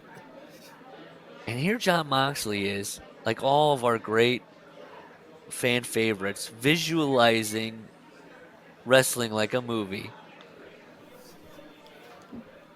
CM Punk's just not there with him yet. He doesn't get it. Speaking of movies, hold on. Okay. So he's describing the match with Terry Funk, and he's going, with the ominous board in the center of the ring, we picked up the pace. Punch for punch we went, and then I took over. Wham! A forearm staggered the grizzled veteran. Wham! Another, and they're teetering and tottering, They do a couple fake outs. If you saw that in a movie, you'd be like, okay, whatever. You're just watching it.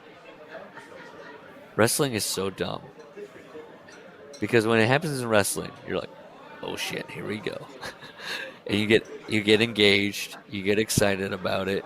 If that were to happen in a movie where a good guy and a bad guy are punching each other and one guy's going, oh, oh, you'd be like, what the fuck is happening right now? I don't like this. That's why I think I'm onto something with that realization I had this week about who are the people writing this? They're not capable of writing something coherent. Do you trust Triple H to write you a narrative? No, the writers of the wrestling. bookers. Oh, okay. Yes. They're people without even high school educations, usually, up until nowadays. Well, no, yes, that's what makes it so egregious when people are like, this is art. And it's like, sure, okay. But they're What comparing does it Triple to H know about a story arc? He doesn't know the Sean Oliver laws of writing that he read. But what that one guy posted about, like, the Royal Rumble has so many stories intertwined. It's like that guy doesn't like that guy doesn't like that guy. Those guys are friends. There's never going to be in wrestling like a guy being like, my mom left at a young age, and I guess like Raven gets close, but even then, it's like at the end of the day, it comes down to a match. Like it's like, like I'm thinking of like I don't know, like The Room. Like nobody's gonna be like, my child and I were in a thing, and we were our mentally we've been kept down there in the bunker for 13 years. I had to raise my child from rape in this room, and come see me wrestle this guy at SummerSlam. That's a character. Well, no, yeah, but it's like these people that are like, oh yeah, wrestling is cinema. It's like we're not really covering a lot of topics in wrestling. Hold on, just hold on. Didn't you see how his face portrayed anger? Yes, I've seen that. Yes. But yeah, no, but to be fair again to wrestling, when we do see a Terry Funk, like a cartoon, wobble over a piece of plywood, Context. we are like, yes, this is awesome. And it is, from a naked eye, not awesome. It's cartoonish and stupid. But listen, you don't watch a comedy with the same mindset you're watching Barry Lyndon. And you don't watch wrestling. Hey, maybe it's you even don't. lower on your expectations list. But you know the rules. It's all Correct. about. That's it right there. Have you ever gotten turned around though on something? Like my brother really loves the movie Drive, and he was like, "You gotta see Drive." And so I sat down and watched Drive with him, and I was under the influence of some stuff, but I thought it was I thought it was a genuinely like a high art comedy, and that they're trying to be funny, and I kept laughing and laughing, and he was getting more and more annoyed that I wasn't getting it, and I was like, "No, I do get it. You're not getting it. I get it. It's supposed to be. It's funny." Have you ever been turned like I thought that still about don't know Red State. You ever see Red State? No, By but I know Kevin it's Smith? Kevin Smith. Yeah, It's about like school shootings or something, or Is it a comedy? No, but I thought it It's was not. hilarious. it could be because it was poorly made, or because Yes, you think. it's so bad. But people would say Drive isn't poorly made. But I That's true. don't know what. I honestly think he has Albert Brooks in it. He's funny. I know he's trying to It be could sinister. dryly funny. Yeah, I don't know. There's just he does a thing in Drive. I know nobody can see this right now, where he's leaving a room. He's like, there's been a violent act, and so he's standing there. Here's the doorway of the room, and he does this. I'm not even doing it as slow. It's like the camera. And I was cackling, and I was like, "Why is he not leaving the room yet?" It kept going. It kept holding on him. And he was like, "No, it's like supposed to be serious." And I was like, "He just did 30 seconds of him doing that. That's a joke. That's a bit." Okay. Okay. Anyway, sorry. That was my Drive review. 4 out of 4. Very funny. Yeah. So we finished the match. Did we finish the match yet? Oh, they hooked on the dreaded step over toe hold. It's only dreaded Okay. in Japan. And yes, no, nobody's going nuts when it gets put on. Yeah, I don't know. I underlined that because I was like, what is he talking about right now? So then, yeah, it doesn't go off very well. Mick gets an F Troop reference in. Yes, he does. He charges Funk with the ladder. And the impact to his head was so severe that I felt somewhat guilty. Taking liberties there, Mick. Come on now. He's talking to a female friend of his that was a photographer for baseball for a decade. And she noted that while she didn't like blood, and I was like, photographer for Japan Wrestling doesn't like blood. Okay, fine. She thought my photos were beautiful in an artistic way. And I said, we get it. Violence, beauty, art, yes, peepees. He claims Terry had only lost a couple of matches in the last decade in Japan. My knee jerk just says that's not right. I don't know. Singles matches? Yeah. He wasn't having a ton. Yeah. He was mainly a tag guy. So if Mark Briscoe takes the pin, it's not really a loss for Terry Funk. Is that what we're doing? I guess so. That's At my least only out on that. Yeah. But yeah, I don't know. In my opinion, it didn't mean it that much. Cactus came into the match feeling like just as much of a big deal as Terry was. Right. His reverence for Terry's godlike status in Japan. These are Yeah. fucking cult shows. Yeah. So this is where Mr. Asano gives him a beverage from the Coke machine for his, and he claims he kept it and put it in his closet. That's his bonus. So then Masa has a meal with him, and we move on. Although he does get upgraded to first class on the way home, and he just chalks that up to the way he looks. And I was like, or it could be the guy that booked your flight. Yeah. The guy That's that what I assumed happened. couldn't be Mr. Asano. He says that he's in there, and people are kind of grossed out by him. The dried blood on his hair was flaking and falling into small chips onto his shoulder. Yeah, it's gross. Well, I just wrote, stop scratching your fucking head then. You're not going to shake loose unless you're actively trying to. Yeah. What are it's you gross. doing? Tie your hair up, Mick, first of all. If you have.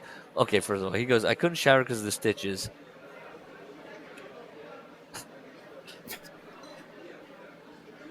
Get to a sink. Take a comb. Water. Comb out your hair. Why are you acting like an animal? I know. Take care of it. So he has this scene that he writes out where Colette keeps going, something's burning when he gets home. And he goes, yeah, it was me. And he shows her his burned arm. Do you believe all this? I don't know. It's a little too cute. So then he's in Pittsburgh. The WW Entertainment E, in my version. Yep. We're in town for SummerSlam. And they actually seemed happy to see me. I was like, what was that? Is this supposed to be like foreshadowing or? I think so, yeah. The next day, there were rumors circulating that Cactus Jack would be doing a run in at SummerSlam. Where? What rumors? At the bar? The next day, Dave was there, put it in the Observer. You're right, yeah. News isn't going that fast. He's on a flight. Well, you know what? Mark Madden probably put it on his hotline because they're in fucking Pittsburgh. Oh. No, good call. I like He's that. probably hanging out with these fucks because Madden's a mark and does that. Because he wants to tattle on them. Yeah.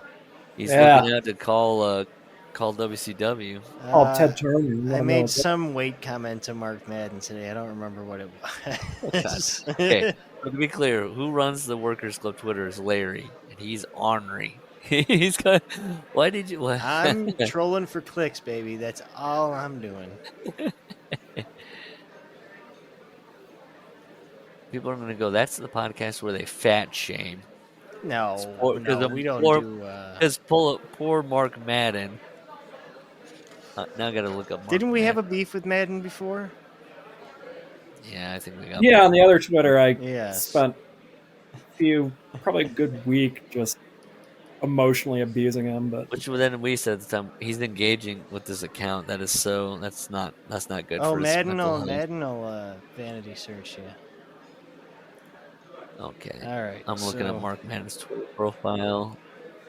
No, it's just football talk. Does he quote tweet you or he just reply to you? No, Madden's pretty damn. you shouldn't spend time trying. He doesn't react.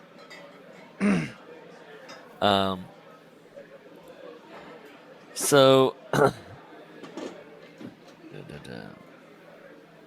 so he's really working on his promos. Because talking actually, about I thought film. about interviews all the time. Colette would often see me either zoning out or physically shaking. Oh, sorry. And she would know that I was cutting a promo. We'd go to the Armitage Gym, and I would be physically shaking as the power of the promo coursed through my veins. I don't know what to make. I don't know what to make of all that. It's special behavior. And then often he would think about what Freebird Michael Hayes said. Because I'm just picturing him in his wrestling thing where he's kind of got the cocked head and doing the twitch. Yeah, he's working out his character. Could he do that in private? No, he has to do it in a public gym. Meanwhile, someone's been waiting to use the machine for like 20 minutes. Yeah, he's standing in front of the free weights. Somebody's just waiting for him to move, and he's just like, and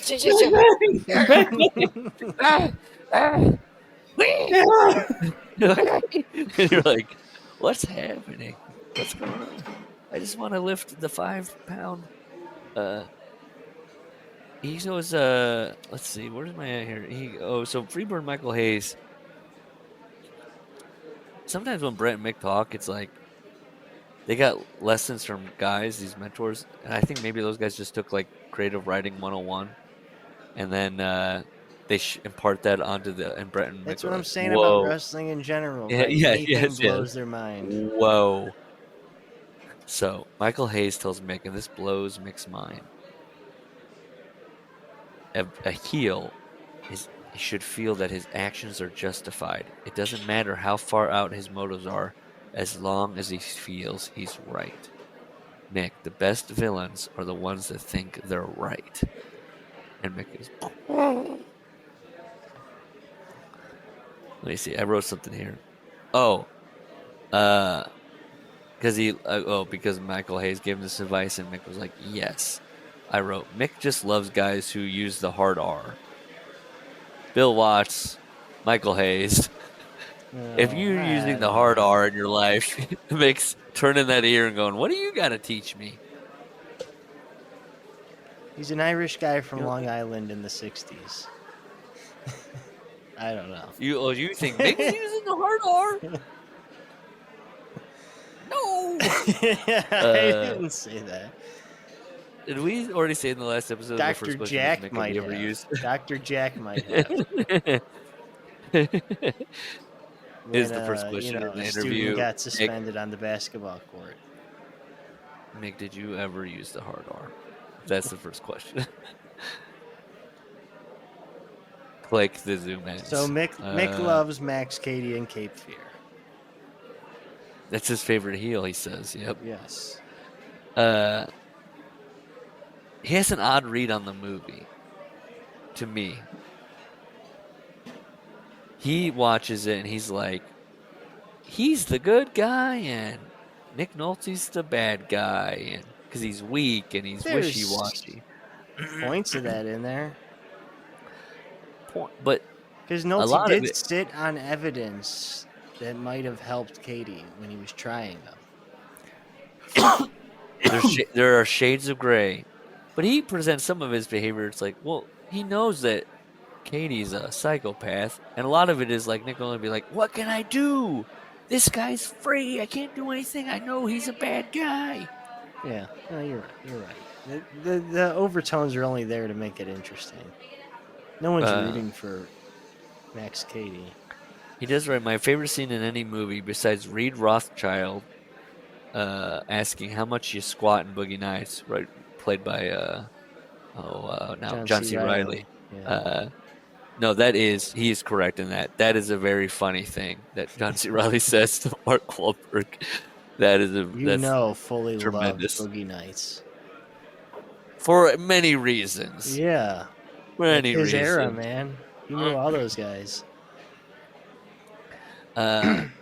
Then he begins transcripting his promos. This is where you know you're in trouble. This is like Brett in '97. Remember? Oh yeah, yep, Yeah, he loves this shit, yep.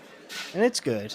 You know, looking at Cage Match today, trying to find those shows. Yeah. He did a damn good job of keeping himself busy because he was working Smoky Mountain, ECW, Japan, and then still doing bullshit indies.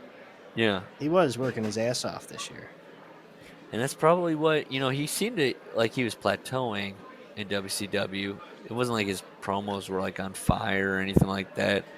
This kind of started elevating him where he's working, he's finding his style, he's finding... It's like Zack Ryder after he got onto the indies. Yes. Now he is, I guess, Indiana Jones or, some kind of thing. He has a hat. I know that. Now he has a hat. He didn't have a hat before when he first got on the indies. Now he has a hat. He's adding more props.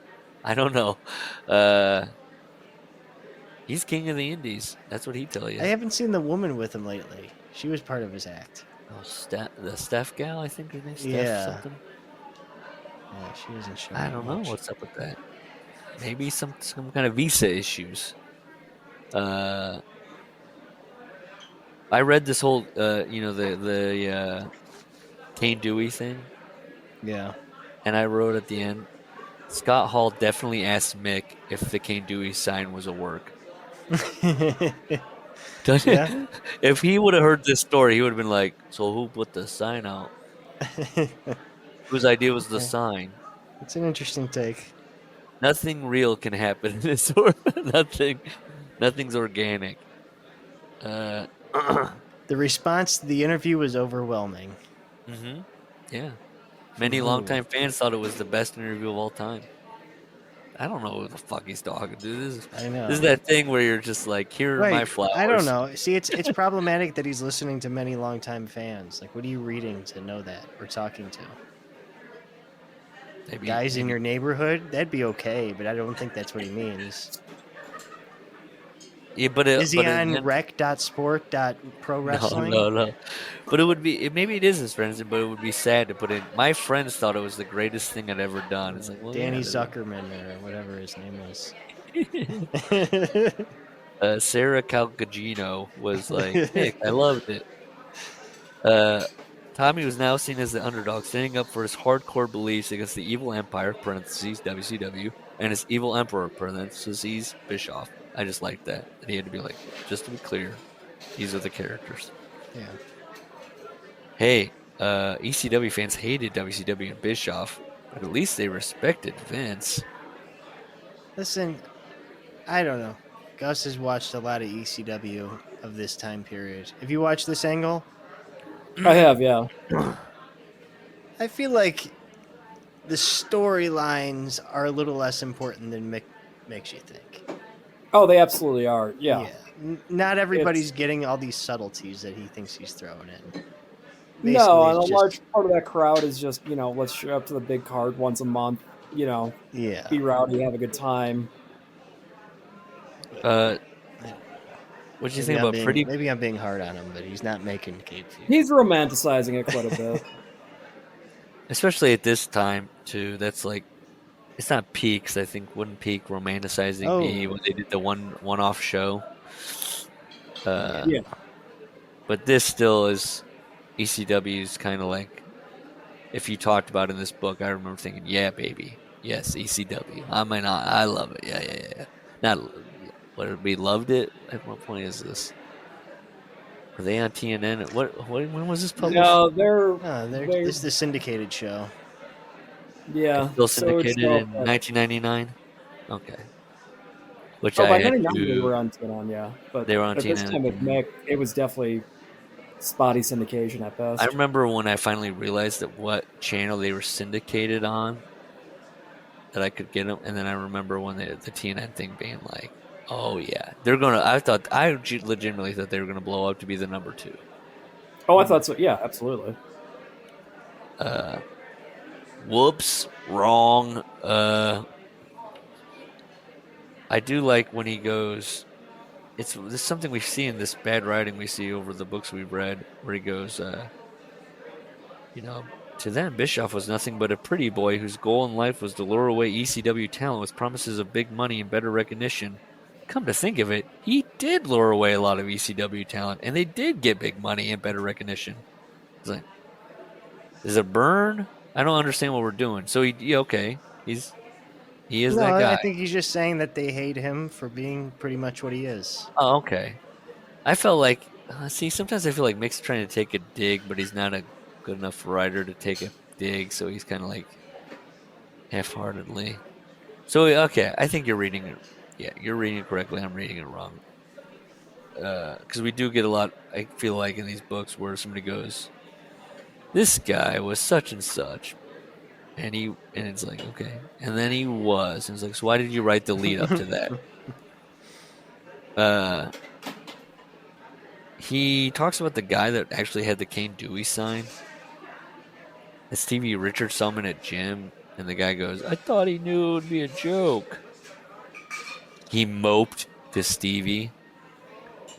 I eventually mended fences with the guy. So, well, tell me about that.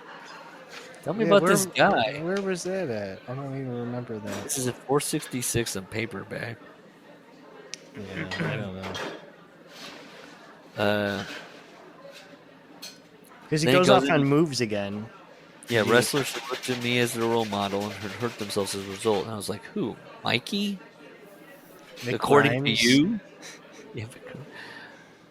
I got a letter yesterday. So, yeah, I feel like he's taking stuff that is currently happening to him and being like, to segue. Oh, yeah, okay, there's the sign guy stuff. Yeah. I know. I who cares about this? Your fucking commentary here. I got a letter from an aspiring wrestler yesterday who claimed he was ready to die for World Wrestling Entertainment. And I was like, Jesus Christ. This dude is definitely a guy. If he's alive right now, he is putting up that one for Roman. Oh, he's acknowledging, he's yeeting, he's doing this, yes, with his arms. If he's ready at that time to die, yes, might be. Ready to die for the Jabber cause. Nation is like 65 years old. He's 80. I did look, and I did think of Steve when I was reading this. Steve and Larry. Did you write this letter, Larry? I'm ready to die for this company. I spoke to the Warrior, and I spoke to Les Thatcher. I didn't speak to anybody else at that time. He sends the videotape, and he goes, you can recognize me as the one covered in blood. And Mick says, I'm going to write him a letter back and tell him that I won't even watch his tape until he finishes college. And then I'll enjoy it. Yeah, and then the guy sends back a diploma. All right. He puts in the tape. Time to watch this. Good juice. Good color there. Yeah, he writes back. Good stuff. So he goes, this is all stupid. I took this as the guy protecting his territory. He's going, oh, absolutely. There's all this tables and chair shots and barbed wires and, but I also learned the basics. We talked about that. Mick's repertoire doesn't go far beyond the basics. He learned the basics, and then it was like, now I bleed. Yeah. Sure. And I underlined sure 3 times. Sure. I got my foot in the door by jumping off a roof and da-da-da-da-dee. But, I worked hard. And he goes, anyways, there's tons of roof jumpers. They're everywhere. I was like, this is a very but at the end of the day thing. Like, Mick, you can't tell these people. You're like, this is how I got famous. And then you go, but you should just do a different path. It's like, all right, okay. And then, I mean, if you look around at all the stars today, they're all guys that would point to like Mick Foley or the Hardys and go, I watched them backyard wrestle, and then I saw the tapes. They did the same thing with the Hardys. They've been around forever. They wrestled as kids. Yeah, that's true. All these guys. I mean, that's corny. Would say that's part of the problem with wrestling now. It's all just guys that wrestle in the backyard that are the stars now. Yeah, it's true. Which I do think it's if I would have known the future, I would have been like, that's wild. If somebody's like, it's not really like bodybuilders and football players and this. It's more like the people in the crowd learn how to wrestle and then they're in the ring. And I'd be like, what?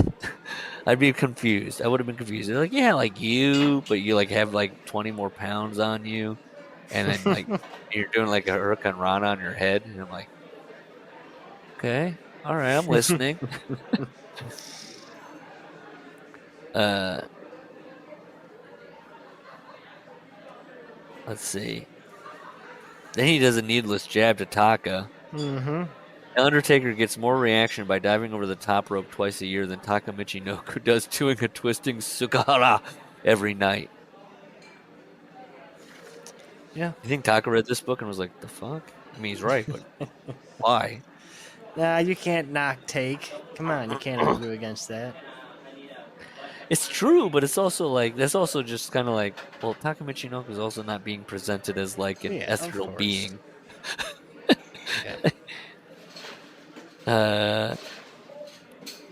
He does another promo. Another promo, yeah. Where big time needless jab right at Terry Funk. In the promo, he goes, "Do you open up Terry Funk's non-functioning liver and say, hey, I didn't know that 4 decades of heavy drinking took this kind of toll?" Brackets, not true, but poor Terry got a lot of sympathy for it. Yeah, because he called him a drunk on TV. That is weird. I was like, what was that? Why? I know. And then he goes in the promo, professional wrestling will never be respected, no matter how many teeth I lose, no matter how many ears I lose, no matter how many brain cells have to die. And I wrote, he says this in the promo, so you think he'd be self-aware enough to be like, that's true. I said a true thing in a promo. Mm-hmm. This book, it's often like, and then Terry Funk told that reporter, right. I just described the Dallas Cowboys. Like, there's many times in this book where he's like, yeah, you thought it was fake, but guess what? It's like, Nick, stick to what you said in the promo. When you're speaking from the heart, just stick to that and be like, it's fine. It's wrestling. Yeah. But he realizes that the fans are into this stuff. Right. And he made 3, but the 2 big ones are, he was calling the fans bloodthirsty sons of bitches, and they liked that. Yeah. He forgot they were mutants. And then he also was talking about all his hardcore regrets, but then he was still wrestling the way he wrestles. Right. Right. So then he's like, whoops. So he changes that. Now he's doing the current WWE house style. Lots of chin locks, lots of headlocks. Building that heat.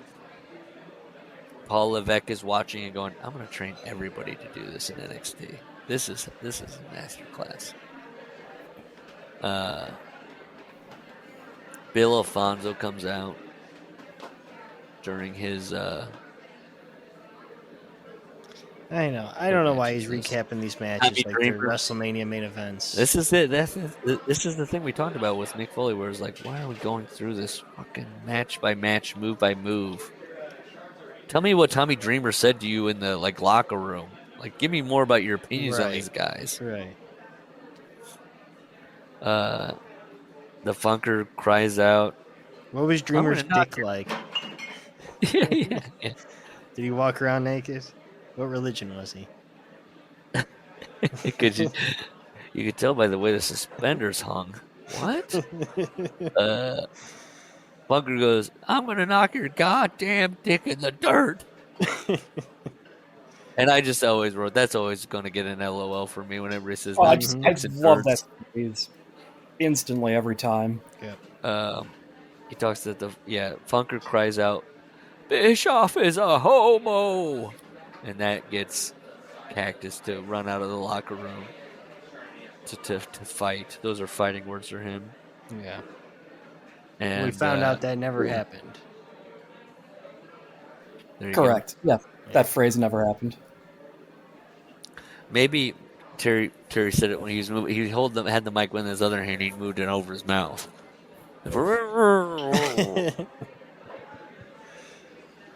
And we just couldn't hear it. So then the towel thing happens on Terry. He swings the fire chair on Terry. He thinks Terry's on fire, and this is all happening quickly, but he slows it down to basically, I don't know, he's really putting his back up for lashes on this, even though it turns out to be fine. Well, there was a lawsuit about it. Well, yeah, but I know, but yeah, he has no remorse for anybody else, just Terry Funk. Yeah. What was the lawsuit? A fan said they got burned and sued Cactus and Terry and ECW. Did they win? And did they get any money out of Paul Heyman? They didn't, but Mick was sweating it. He goes, was Terry Funk moving too fast to catch, or was I simply a coward under pressure? This is what I'm talking about. The question still haunts me. I don't even know what Mick is doing to himself right now. He hits the guy with the chair. He sees a little bit of fire. Short span of time, right? But why are you questioning? I don't know. All these thoughts he's having in his head, where then he's also thinking, if I catch him, what do I do? Well, one is smother. Thanks. If you really truly thought he was on fire, I don't know what was Mick's other thought. He's going to take him and spin him around a little bit, and I don't pat him on the back, tackle the guy. I don't know. This is one of those things where people go, "You don't know what you're doing." I'm like, I'm pretty sure I know what I'd do if I saw somebody on fire. I think it's one of those. I'm going to try to punch above my weight, literally. Yeah. Writing. Yeah. He's making this very. It's kind of like dramatic. the Brett thing, right? Like movie script type. Yes, he saw spiders coming down off the entranceway in Puerto Rico, I believe, and they were in a tussle of life and death. Yes. He elbowed a guy and went, it's like us. So Funk goes crazy on him. Yeah. God damn motherfucker. I like that. I mean, Funk apologizes later. Yeah. But it's that thing of he got hit with a flaming chair, and he's like, a piece of it was still on me and burning. And it's like, okay. I know, isn't that an assumed risk? It's not nothing Cactus did to you. Yeah, just keep. He wasn't shaking debris off the chair in hopes that it would catch on fire. Yeah, or jabbing, being like, burn, dude, burn. I think it's more about being upset over the realization that you're 50 plus, you're in a fucking shit box in Philadelphia, and that the entire achievements of your life mean nothing because you were basically turned into a fucking human, campfire. It's so fun. Something goes a little bit sideways, and he's like, why? Why? He's taking it out on Mick, though. Why?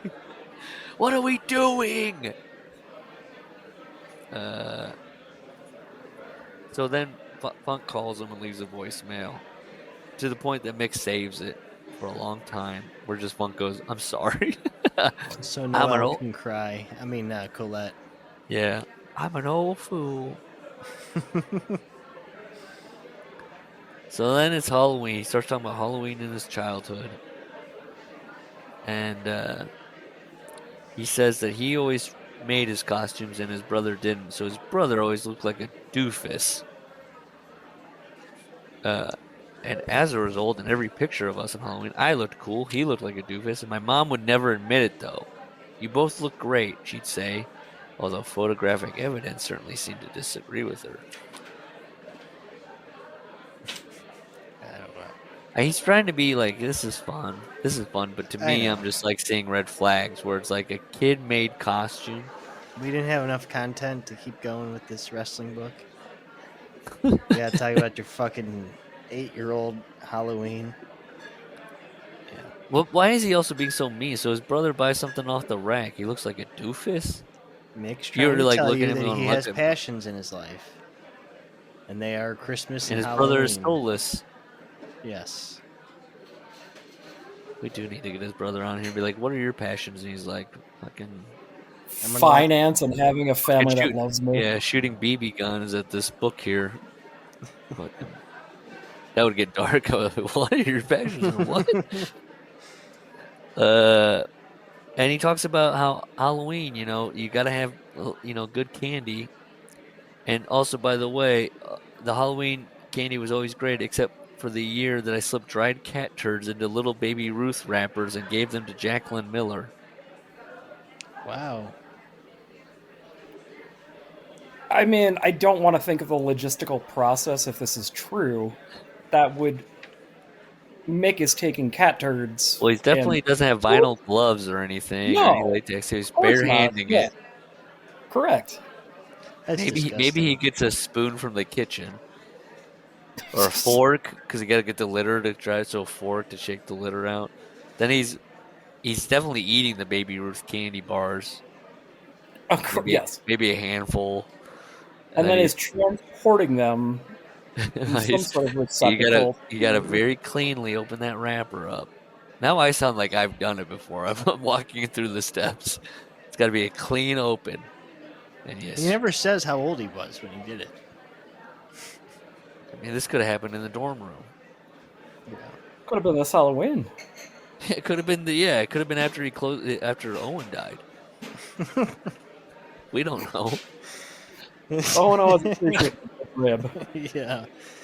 He closed his notebook and was like, "Oh yeah, Jacqueline Miller, that bitch."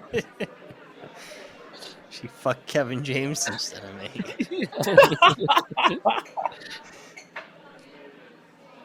So then he talks about his weight, where he goes, this goes off on another tangent, where I was like, what? I'm so confused. We were talking about what now?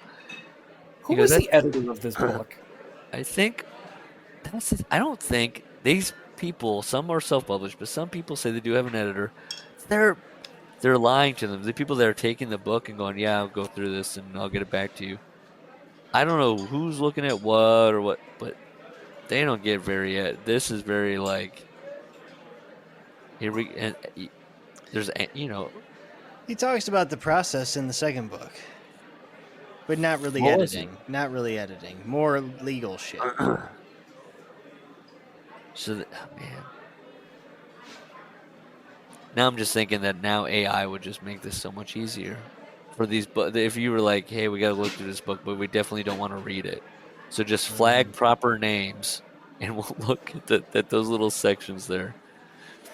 I just seem to associate food with happy memories, and happy memories with food. If I were to play a word association game with special memories, I would almost automatically answer with the food that it reminded me of: birthday, cake, Christmas, cookies, Halloween, pumpkin pie, 4th of July, hot dogs, baseball games with my dad. It's not a holiday, but peanuts. I had such a good time at Hershey Park with the kids a few years ago that I actually started eating Hershey bars with regularity. And I was like, this is like Yes. this is a downward spiral where you're just like, Hershey, I'm gonna eat candy bars every day now. It's like, what? What's going on? I just can't. I've never in my life have I said, you know what, I'm gonna get one of those Hershey bars right now. Really hits a spot. It is kind of disgusting. He's just eating Hershey bars. At that point, he's taking the kids to Hershey Park to explain why he's wolfing so many candy bars down. He's like, "What a great time we had!" And they're like, "Sure, it was fine." And he's like, I've taken the Hershey Park tour before. Yeah. Were you compelled to eat Hershey's after this? Well, they give you a complimentary bar, but no. That's what happened to him. He got the it was complimentary free. bar, and he was like, "Not too bad. This run-of-the-mill sawdust chocolate bar, not too bad." Do you guys? So if I said to you, Larry, birthday, you're thinking cake. If I say to you, Christmas, you're going cookies. No. Thanksgiving turkey, same thing. that's it. Thanksgiving turkey. What about you? No, Chris? I got it. The only one that was weird to me was the association of pumpkin pie with Halloween. That was kind of a bit odd to me, but Yeah, that should be candy. yeah, He just got done saying it was candy. right. Pumpkin pie. Editor, get in there. That means Thanksgiving. 4th of July? Most people would think fireworks. Mick's mouth is watering as he eyes that Those grill. Nathans. Yeah. What am I going to get one of them dogs?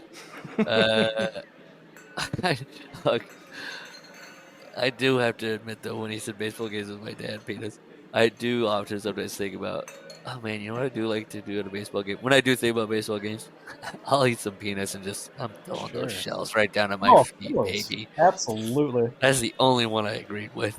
Everything else, I was like, no, birthday gift. But again, he says he's thinking about food all the time, which is, yeah, that's an issue. If you're correlating food with just outings with your children, you need to be more disciplined about food. He goes about he's talking about November to Remember, right? And he's talking about that a fan came up to him and goes, "Wow, that fire stunt, that was crazy. How'd you guys do that?" And he's like kind of reconciling with that and Owen dying and him wrestling that night, and that the show went on. The fact that the show went on and the fans still enjoyed themselves, and that I stood 2 feet from the spot where Owen died, is something that I am having a hard time dealing with. And he's finally getting real in this. Keep going, Mick. How do you feel about it, Mick?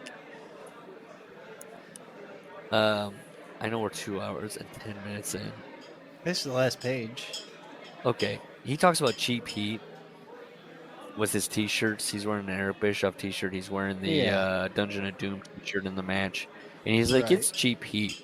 And I was starting thinking about, because, he had the cheap pop thing too, Mick Foley, cheap pop. Right. And I was thinking about wrestling, and again, how we go, it's not very deep. These people are like, it's deep. What isn't cheap heat? I don't understand. What's the complex heat? I've been confused. Well, if it actually has to do with your character, if you just come out and say Cleveland sucks. I get it. I mean, I just always was, I guess I group all heat together, where I'm just like, the guy said a thing or he did a thing, he cheated or he didn't cheat, he turned on a guy, he didn't turn on a guy. It's all cheat. It's all these, But like that, God, I remember because it was like one of the last Dynamites I watched. When Britt, it was the Cleveland Dynamite, she came out and did like a 15-minute promo about Cleveland sucking. It was like, what does this have to do with anything, right? Well, Cleveland, I mean, she was giving the counterpoint Storyline-wise. to Drew Carey that Cleveland does not rock it. It sucks. Are you a fan of Drew Carey? No, I don't know. We would watch show. After all the work he did for what did he do? Your area?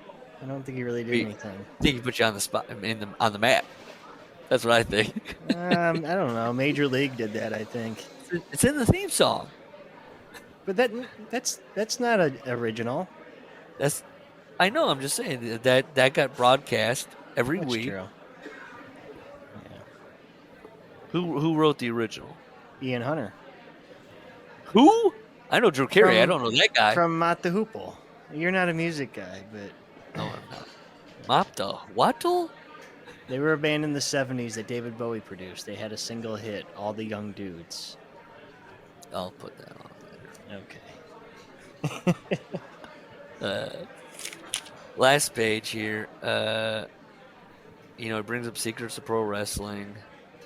And then he goes again. Once again in this section he goes, I honestly can't remember who won that match that night. I just wrote, Mick has a foggy brain. But Jim Ross is on the phone, and this is also Larry. Are you with me on this? So this is the majority of the book, and then this is what's left. This little here. He's just getting a call to WWF. Well, he only goes to the title win. True, he is writing this in his run. Yeah. But again, it's like this. I guess this book would be so much bigger if he actually had thoughts on like wrestlers and. Although, did Brett really have thoughts on wrestlers other than this guy sucks, this guy didn't? Mick doesn't even have that though, where he goes, "This guy sucked, this guy did." Everybody's okay to. They were bad, but he helped them. Yeah, that's true. What do we want? Has there been a? Now I'm thinking. Yeah, you're has right. there What been a do good we wrestling want? book? Yeah, I don't know. I don't know. A retrospective. You a just thing that want he's you rotating? want what Sean Oliver delivers, where they just go through a list and say, Yes. what are your Yes, thoughts? but then that spurs them on to stories about like. That's where you get the Bret Hart story of like it's not all about you and like yeah, that tells you about those two guys. And it's too bad we're not friends with that guy. 'cause he's just- it's too bad that Sean doesn't write a book where that stuff is in there, but it's fictional. He has so much material to borrow from. Well, I cannot wait for a table next to Sean Oliver. I will email Conrad and ask how much a table is. Yeah, Or do you he's think gonna it's work invite us. only? We're gonna be in debt to him. He's gonna own my my mortgage. He's gonna own your house by the end of this thing. You'll be ready to check. But I don't him, want dude. any fans. I just want to go to make a scene. Dear Conrad, I just want to make a scene. I'm gonna bring like 15 copies of Sophie's Journal and just keep getting in Sean Oliver's line. I thought you were gonna say I was gonna have all these copies, and we're signing those. People are confused. We're signing. We're selling them and signing them. He's like, wait a minute. We'll give you a taste. We'll give you a nickel for every one. Lord. Okay, so are we gonna just do the next 50 now from now on? Make it a little easier. Yeah, definitely. All right. Anything else? Final thoughts? Bye. Nope. Lady's like, bye. I'm Bye. hungry. Me too. I got fudge cookies to eat. Oh, I want to make a cheddar and turkey sandwich. Bye. I tell you that I'll always want you near. You say that things change, my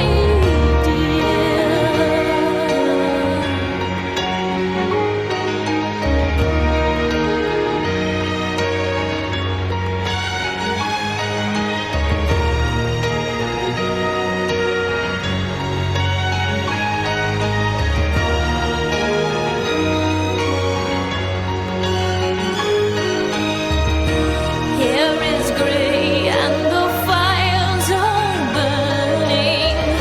So many dreams on the shelf. You say I wanted you to be proud of me. I always wanted that myself.